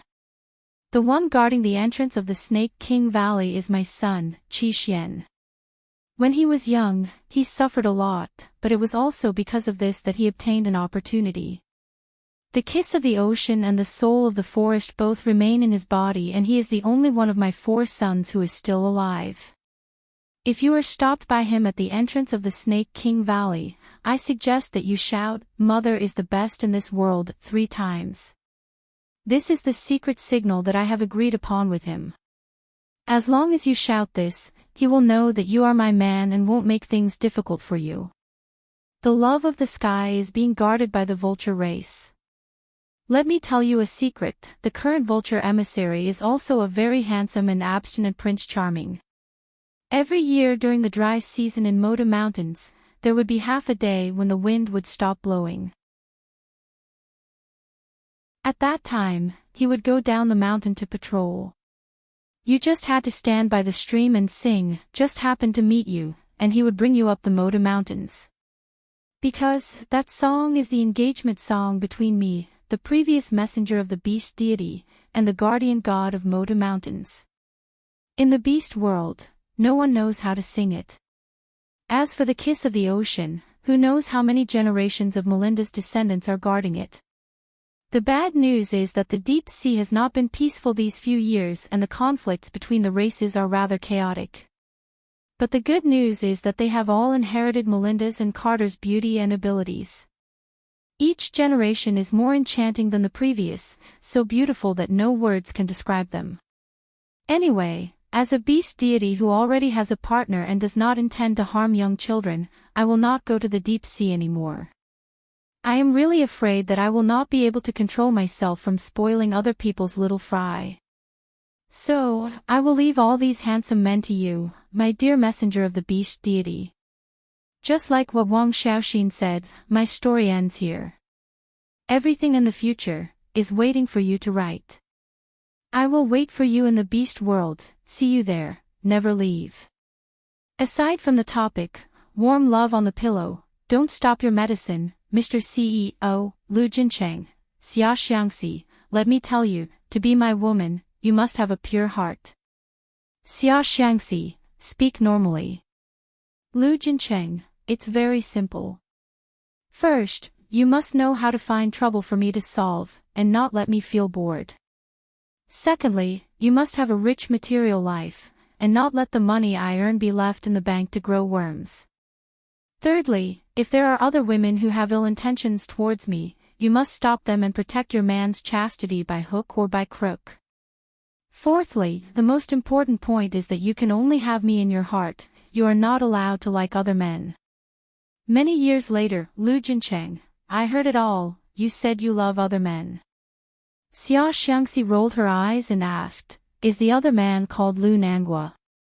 Lu Jincheng, yes. Xia Xiangxi, let me tell you, not only did I say I love him today, I also want to sleep with him tonight. Go sleep in the living room. Chapter 1625. 7 years, Gu Mengmeng had been the beast deity for a full 7 years. The messenger of the beast deity she chose was better than her in every aspect. She was honest with her feelings and never wavered like Gu Mengmeng. She had mated with 4 males and truly controlled the land, sea, and air forces, becoming the first messenger of the beast deity to mate with the sea tribe out of the 3 messengers of the beast deity. But, no matter what, she could not escape the heart-wrenching moment when the doors of time and space opened. Gu Mengmeng stood behind her and held her shoulders with both hands. She looked at the open doors of time and space from the side of her ear and said to her, you have watched Wolf Man before, I don't need to tell you, if you go through this door now, the television series that you have been watching during this period of time will become your memory. You will live the blissful life that Oritin has created for you in that world and everything you have experienced in the beast world will gradually disappear like a dream. On the other hand, the girl smiled at Oritin with tears in her eyes and asked, are you afraid? Oritin shook his head gently and firmly and said, for you, I am not afraid of anything. I have already promised to be your hero, why would I change my mind at the last minute? The girl replied with a thick nasal voice, yeah. She hummed and said, after 1,000 years, I will make crystal pork knuckle, duck neck in soy sauce, bear paw in broth and roasted pig's feet for you. All right. Oritin pulled his lips into a smile and said in a heroic and tragic manner, you promised, I will wait to eat your crystal pork knuckle, duck neck in soy sauce, bear paw in broth and roasted pig's feet. That door slowly closed. Gu Mingming's eyes still reddened after seeing such a scene after 1,000 years. Only when Oritin and the door disappeared did the girl suddenly pounce into Gu Mingming's arms and burst into tears. She was far from being as strong as she thought she was. Even if she knew that she could meet Oritin again after 1,000 years, her heart still ached when she saw Oritin being torn apart in front of her. The girl's collar was pulled by someone and before she could react, she was flung into the air as though she had lost her balance. Gu Mengmeng face-bombed. That little bit of melancholy was completely destroyed by the black face in front of her. Tu Meng, I haven't seen you for 1,000 years. You've grown a lot bolder, huh? You know that I'm coming back today, yet you want to hug someone else in front of me? The black-faced deity standing in front of Gu Mengmeng was none other than Snake. He was truly aggrieved. After muddling through 1,000 years, he finally saw her again with great difficulty, but what was the result?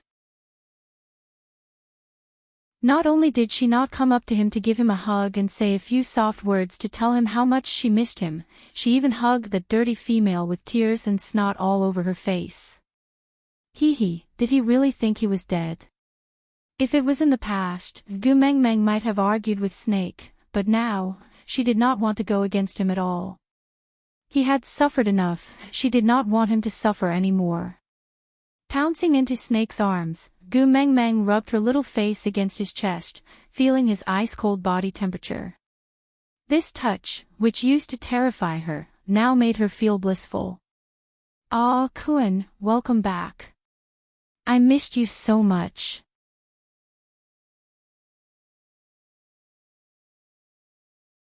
Chapter 1626. Tightening his arms, Snake looked at Gu Mengmeng and did not speak for a long time. He only kissed her deeply on the lips. This was a kiss that had been brewing for 1,000 years. It contained 2 lifetimes of unattainable desires and 2 lifetimes of separation. Finally, he could truly embrace a complete and real her and never let go again. Apart from Snake and Gu Mengmeng, no one else could understand how lingering this kiss was.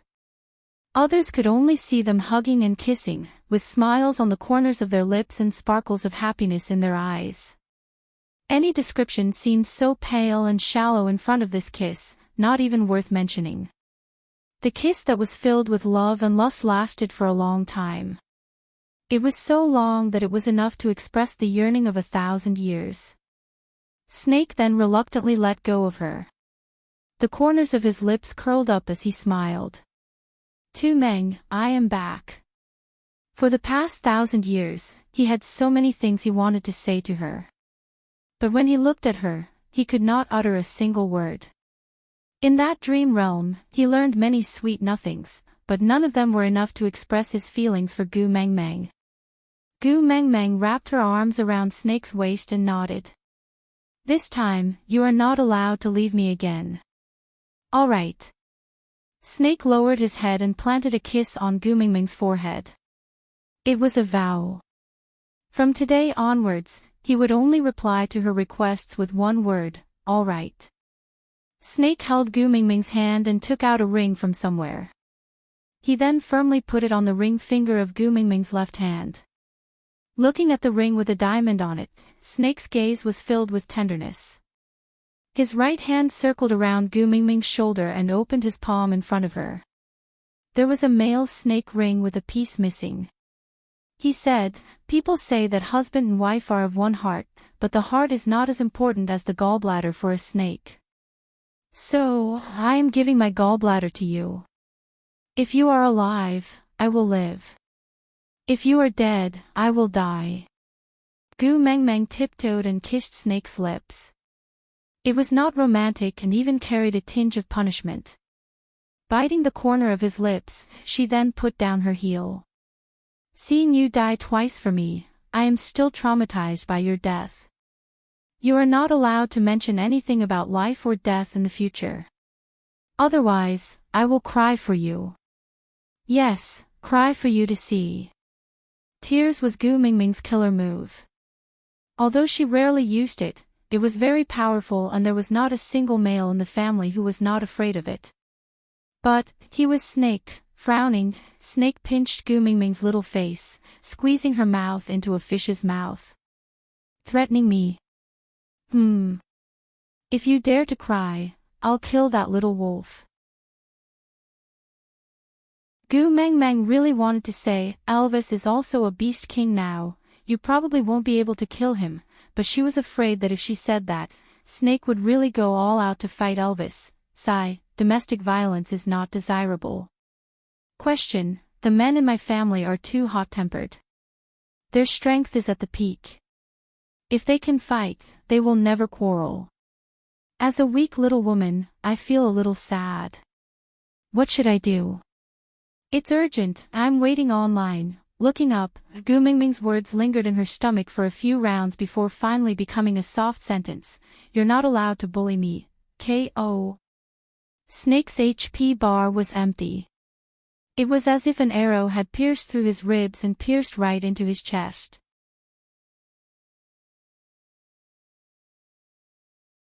Chapter 1627.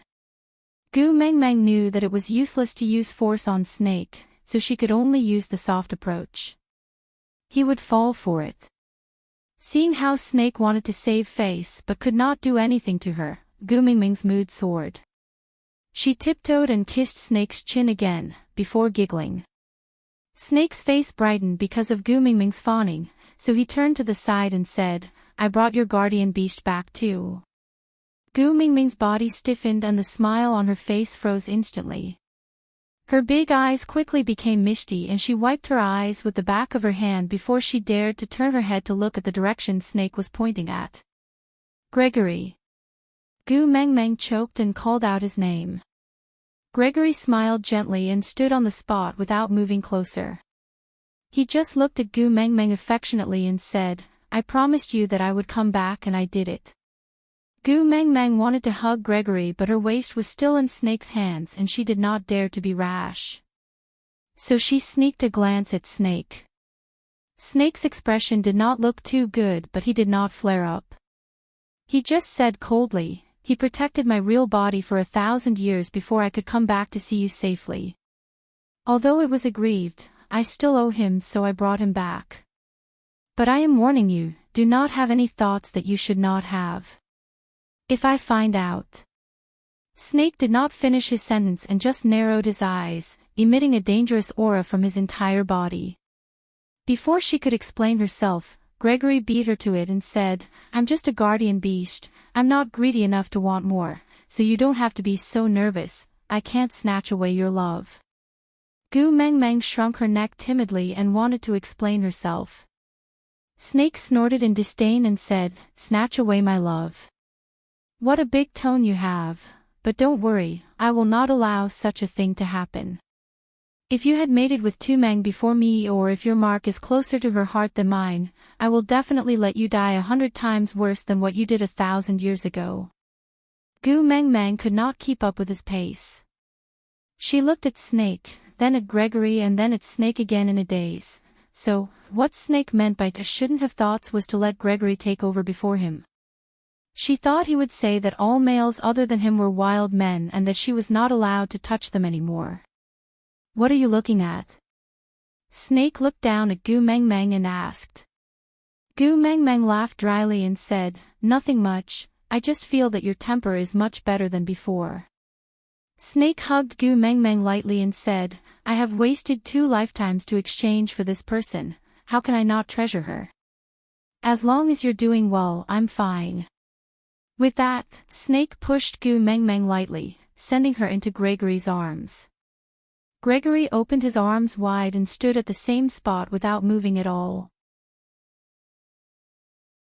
He caught Gu Mengmeng steadily and hugged her deeply, saying, I don't have the right to snatch you from his arms, so I can only stand here and wait for you. Thank you for coming into my arms. Thank you, for not forgetting me. Gu Mengmeng did not say anything. She just used both hands to gently caress Gregory's arms, pursing her lips and not saying a word. Gregory knew what she was thinking about so he whispered into her ear, the weather is nice today, do you want me to fulfill the promise I made to you previously? Gu Mengmeng looked up at Gregory with anticipation in her eyes.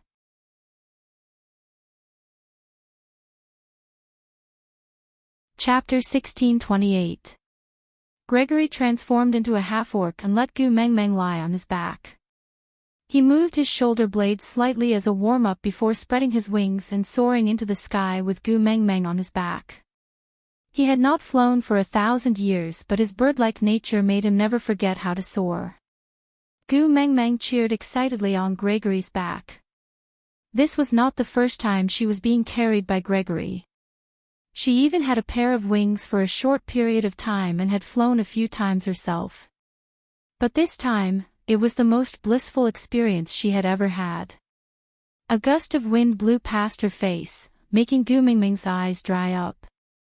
Yes, it was because her eyes were dry that she was tearing up. It was not because she was sentimental.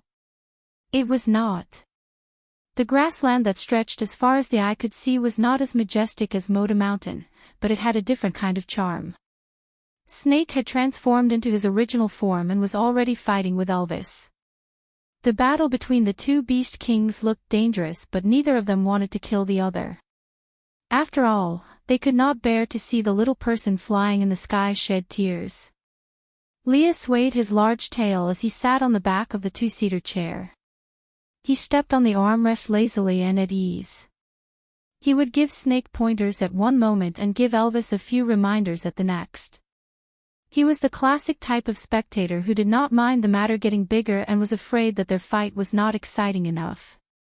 The girl who was originally crying miserably stood at a distance and looked at the three legendary beast kings.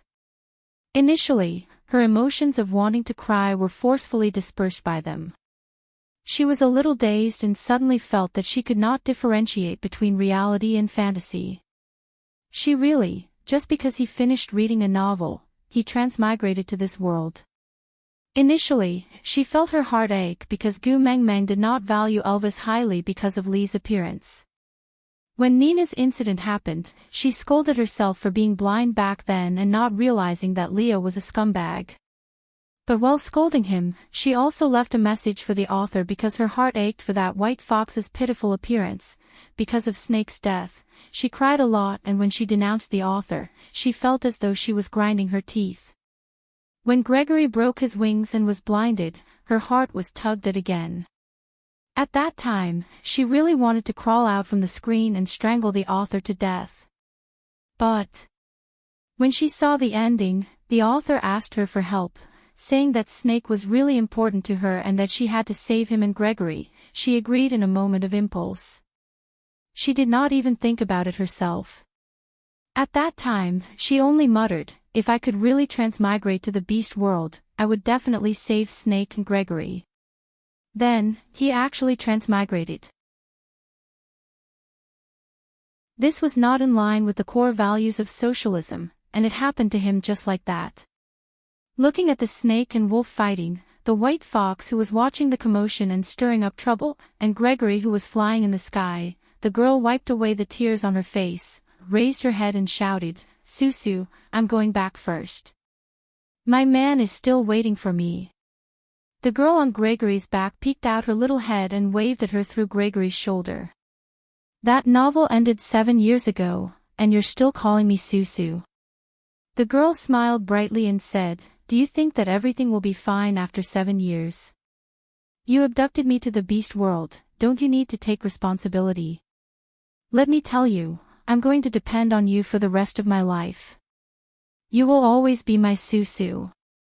Gu Mengmeng chuckled and nodded. "All right, I will always be your Susu." Aside from the topic, after accompanying Susu for over 200 days, we finally welcome the ending of this novel. I wonder if my darlings are satisfied with this ending. The process was a little complicated, but the outcome was ultimately good. If any of my darlings is willing to transmigrate to the beast world and continue writing chapters, you can leave a long comment on the comments section or send a private message to Susu through the fan group. Outstanding works with a length of 1,000 words and above would be published by Susu in the form of a free novel in the external chapters, with the reader's name indicated. But to avoid copyright infringement, my darlings must not copy other people's novels. Once discovered, it will be deleted immediately. Lastly, please advertise Susu's new novel, Warm Thoughts on a Pillow, Don't Stop Taking the CEO's Medication.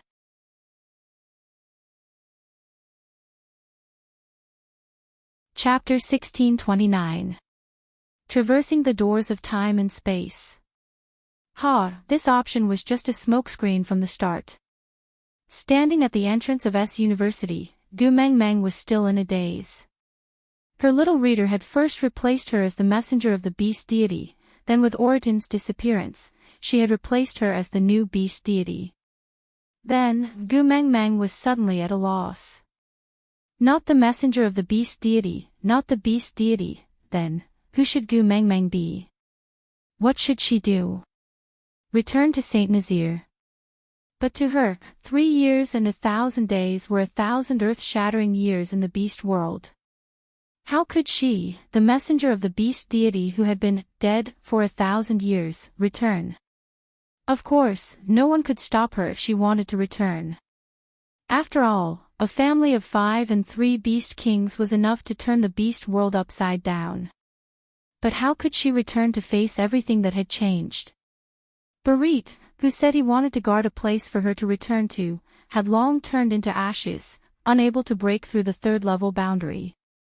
He said his life was in the hands of one person, and other than that person, he would not belong to anyone else. Although the 16 valued females were well taken care of, there was a limit to their beast lives. Without the powers of a beast king, they could not be immortal like Gu Mengmeng. Since ancient times, beauties were like heroes, not allowed to see their hair turn white. The 16 golden hairpins who had once surrounded her, the 16 beauties who made her feel proud wherever she went, had gradually faded away with the passage of time. How could she not feel sorry for them? She could not return, not because someone was stopping her, but because Gu Mengmeng herself could not overcome the barrier in her heart. Therefore, she muddle-headedly stayed in her beast deity illusion for a long period of time.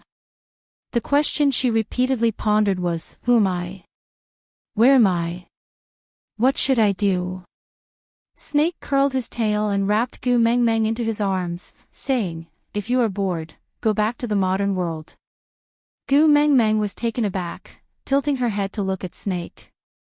Her eyes were full of excitement, but also full of doubt, as if she did not understand Snake's meaning and was waiting for him to explain. Snake's lips curled up, saying, the last time my parents supported you at the press conference, you suddenly cried and I carried you away. Time there is still at the same place, do you want to go back and finish acting that overbearing senior falls in love with me? Since you know it's all fake, why do you have to lie to yourself? Gu Mengmeng's spirit wilted and the light in her eyes dimmed. But Snake smiled and said, truth can be false and falsehood can also be true. This world has always been like this. Everyone said that Zhuang Zhou dreamed of a butterfly, but who could guarantee that it was not a butterfly dreaming of Zhuang Zhou?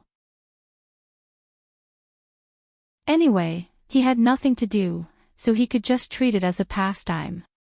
Besides, halfway through his sentence, Snake planted a human kiss on Gu Mengmeng's forehead. He said in a deep and calm tone, I promised to give you a complete family, so I must do it. Regardless of whether other things are true or false, we who are by your side are true. That's enough, isn't it? It was obvious that after experiencing the baptism of the modern world, Snake knew how to communicate with females better than Elvis, Leah, or anyone else in the beast world. He was no longer the awkward Snake King who had kicked little shit up a tree. Gu Mengmeng's lips curled. Yeah, so what if the illusion was fake? Elvis, Leah, Grace, and Snake, who were by her side, were real. That was enough. What about you? What do you say? Are you willing to act out a show with me? Gu Mengmeng asked. Digression, she did not want to write the digression, but the little babies kept saying that the overbearing senior did not see the ending and kept thinking about it. So Susu picked up her pen again and continued writing.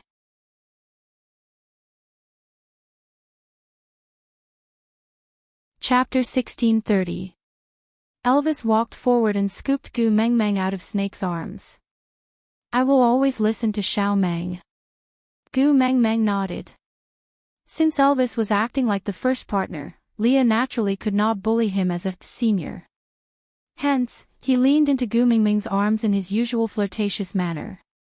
That place is Snake's home ground. Gu Mengmeng, you have to protect me and not let Snake bully me like he did in the Snake King Valley.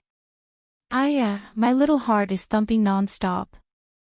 I'm scared and excited at the same time. Gu Meng Meng, touch me. This coquettish fox was up to his old tricks again. Just look at his eyes. Without even opening his mouth, Snake could read the hidden meaning in his words. See, Gu Mingming's heart is still on our side. But unfortunately, he could no longer bear to kill this coquettish fox who kept provoking him for no reason. After all, they were a family. Moreover, Gu Meng Meng was a treasure that he had exchanged for after dying twice in the most tragic way. He would rather turn his bones into ashes than let her frown again. So, even if this coquettish fox could ascend to the heavens, he could only whip him down with his tail. He could not whip him to death.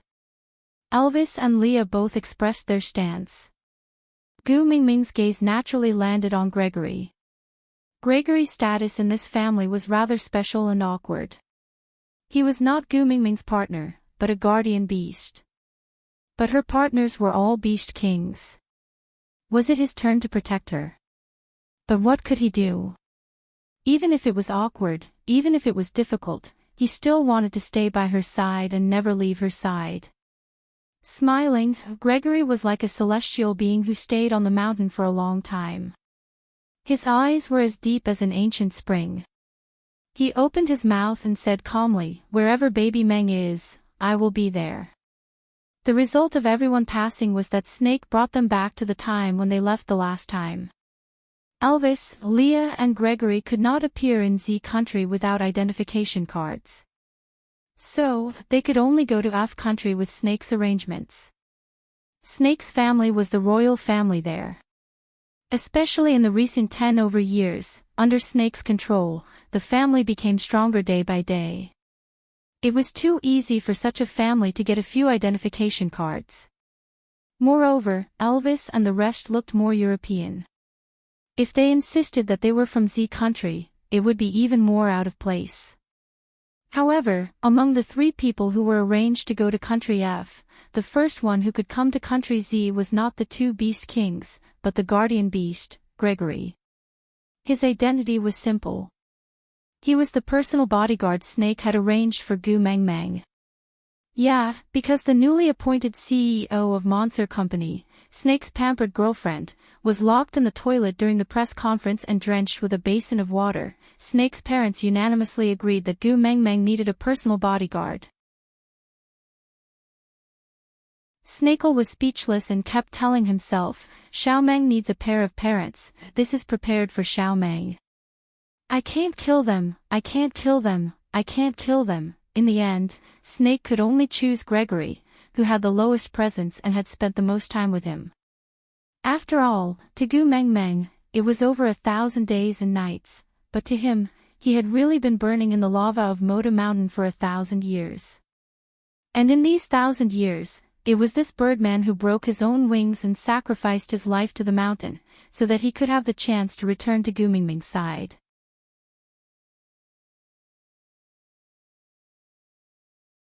Chapter 1631. So, the final outcome was that Snake's parents had unilaterally announced that Gu Meng Meng was the future daughter-in-law of their family. Then, with a bunch of extremely profound and high-class English that they could not understand even though their English had obviously passed the 4th or 6th level, they returned to the country in a high-profile manner. That speech was summed up by Snake in one sentence: "Gu Meng Meng is our family's daughter-in-law. Whoever touches her will be challenging the F country's royal family, causing a diplomatic dispute between the 2 countries." As a result, Gu Meng Meng became the hottest new rich overnight. But the amazing thing was, no one knew who the F country's prince who had a marriage agreement with Gu Meng Meng was. Snake was still a gigolo who was kept by Gu Meng Meng. So, Gu Meng Meng, who was surrounded by the crowd at the entrance of S University, was dumbfounded. How should she put it? Her relationship with her husband did not seem to be legal in the modern world. But after being husband and wife for thousands of years, they were suddenly framed by the modern world's marriage values. She, as an authentic modern person, suddenly reverted back to the old ways, and felt like she was not acclimatized. She could almost guess what kind of melodramatic drama the students were imagining. It must be that the F country's prince found out that Gu Meng Meng had kept Snake, the gigolo, in the country and was heartbroken. So, he secretly left C country and returned to F country to heal his emotional wounds. But before he left, he was worried about Gu Mingming's safety, afraid that she would be deceived by Snake, the gigolo.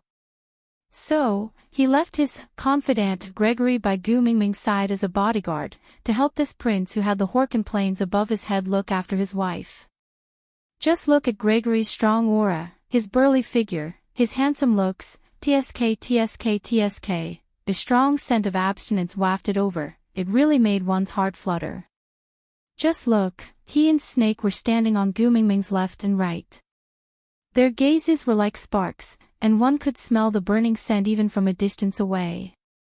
Do you want to eat at home or at the canteen? Snake asked. Gu Mengmeng replied, let's eat at home and help Gregory learn the way.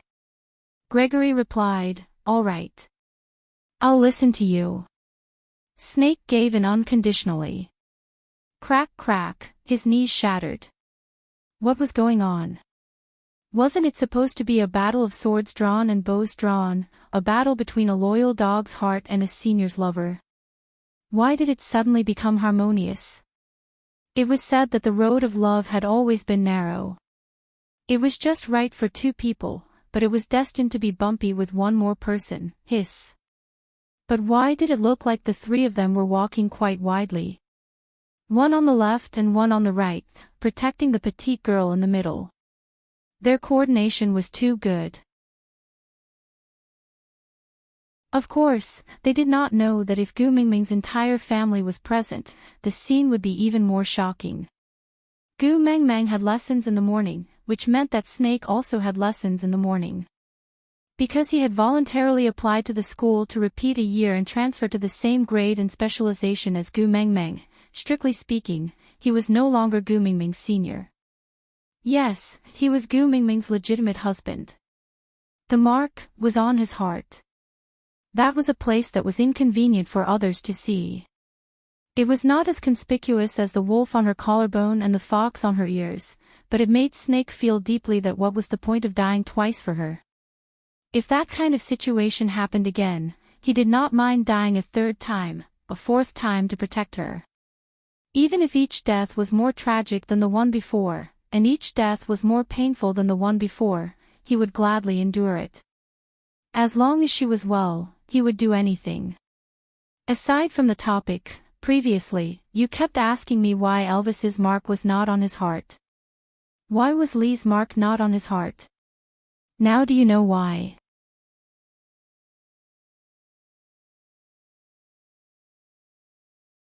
Chapter 1632. Gu Mingming's grades were below average and she had to work a few jobs a day. In the past, she would usually fall asleep in class, especially when the old professor rambled on and on. His tone and frequency were more effective than hypnosis. But this time, Gu Mengmeng was so excited that she could not fall asleep. This class was about labor relations and management. The old professor was analyzing the labor dispute case of a certain cartoon company in 2008 due to job hopping. He then explained the importance of labor contract management. To be honest, Gu Mengmeng was still not paying attention to what the old professor was saying. Her pair of big eyes were looking around the entire classroom, and every detail made her feel pleasantly surprised. Actually, before transmigrating, she had never observed a classroom in such detail. What was there to see about something she was used to? But after going to the beast world and coming back, Gu Mengmeng felt a sense of familiarity even from the purple clay cup the old professor was using to drink water. The student scribbles on the blackboard, the silk banner hanging on the wall, the slogan, 5 stresses and 4 beauties, on the blackboard, and the old professor's cursive handwriting that was comparable to an old Chinese doctor's prescription. During roll call, there was a female student who used a book to cover her face and changed her voice to call out for the entire dorm. There was a male student who was sleeping soundly on the table. There was a young couple who was sitting diagonally with a wronged expression, and a young couple who was looking at each other with deep love and regret, thinking that they were filming a music video. There was also an ambiguous partner who was sitting next to each other, but pretended not to know each other, but was surrounded by bonus bubbles. University life was so rich. Why did she not realize it in the past? At that time, she could only try her best to survive. How would she have the time to realize all these? He pinched Gu Mingming's little hand. Gu Mengmeng then regained her senses and looked at Snake. That momentary smile dazzled Snake's eyes, and the depression that he had initially felt also dissipated into thin air. What's wrong? Gu Mengmeng asked. Snake wanted to put on a cold face, but he could not do so in front of Gu Mengmeng. The corners of his lips had already betrayed him. Every time he saw Gu Mengmeng, he would unknowingly smile and could not pull it back. As if he had accepted his fate, Snake's tone was unbelievably soft. He no longer had any of the awe-inspiring aura of the Snake King who killed decisively in the past. Right now, he was completely a man who fell in love with his wife. All the tenderness in the world was concentrated on the little person in front of him. You haven't looked at me since this morning. Elvis and Leah aren't around, so I have to fight for attention with this lousy school now. Gu Mengmeng pinched her nose and said exaggeratedly, so sour. My teeth are about to fall off. You still dare to laugh at me? Snake frowned, but his eyes were filled with doting and indulgent smiles. Gu Mengmeng looked at the old professor who was still explaining the specific details of different labor contracts and gestured a shoot gesture. She whispered, "We're in class, don't disturb others. Be quiet and be good, MMM." Snake gritted his teeth. Obediently. She actually asked him to be obedient? He was the great Lord Snake, the supreme Snake King in the beast world, the most honorable prince in the modern era, the powerful CEO. She actually asked him to be obedient? What was even more hateful was that after she said that, he actually really obediently shut his mouth. Aside from the topic, well, the draft for the new article is still in storage. The speed of the new article cannot be as fast as before, 9,000 a day. The editor meant that 2,000 a day would be enough for me to slowly increase it. But 2,000, even if the editor had the cheek to say that, I would be too embarrassed to agree. So let's temporarily set it at 4,000 a day. If Susu's time permits, she can update a little more babies, you can understand me, right? You're tuning into the LoveLore Library YouTube channel. We're so grateful for your support, and don't forget to subscribe to join us on this incredible journey through captivating stories. Your generosity through donations truly makes a world of difference, as it's the primary source of revenue that allows me to expand and enhance this channel for you. Thank you from the bottom of my heart for being a part of this adventure.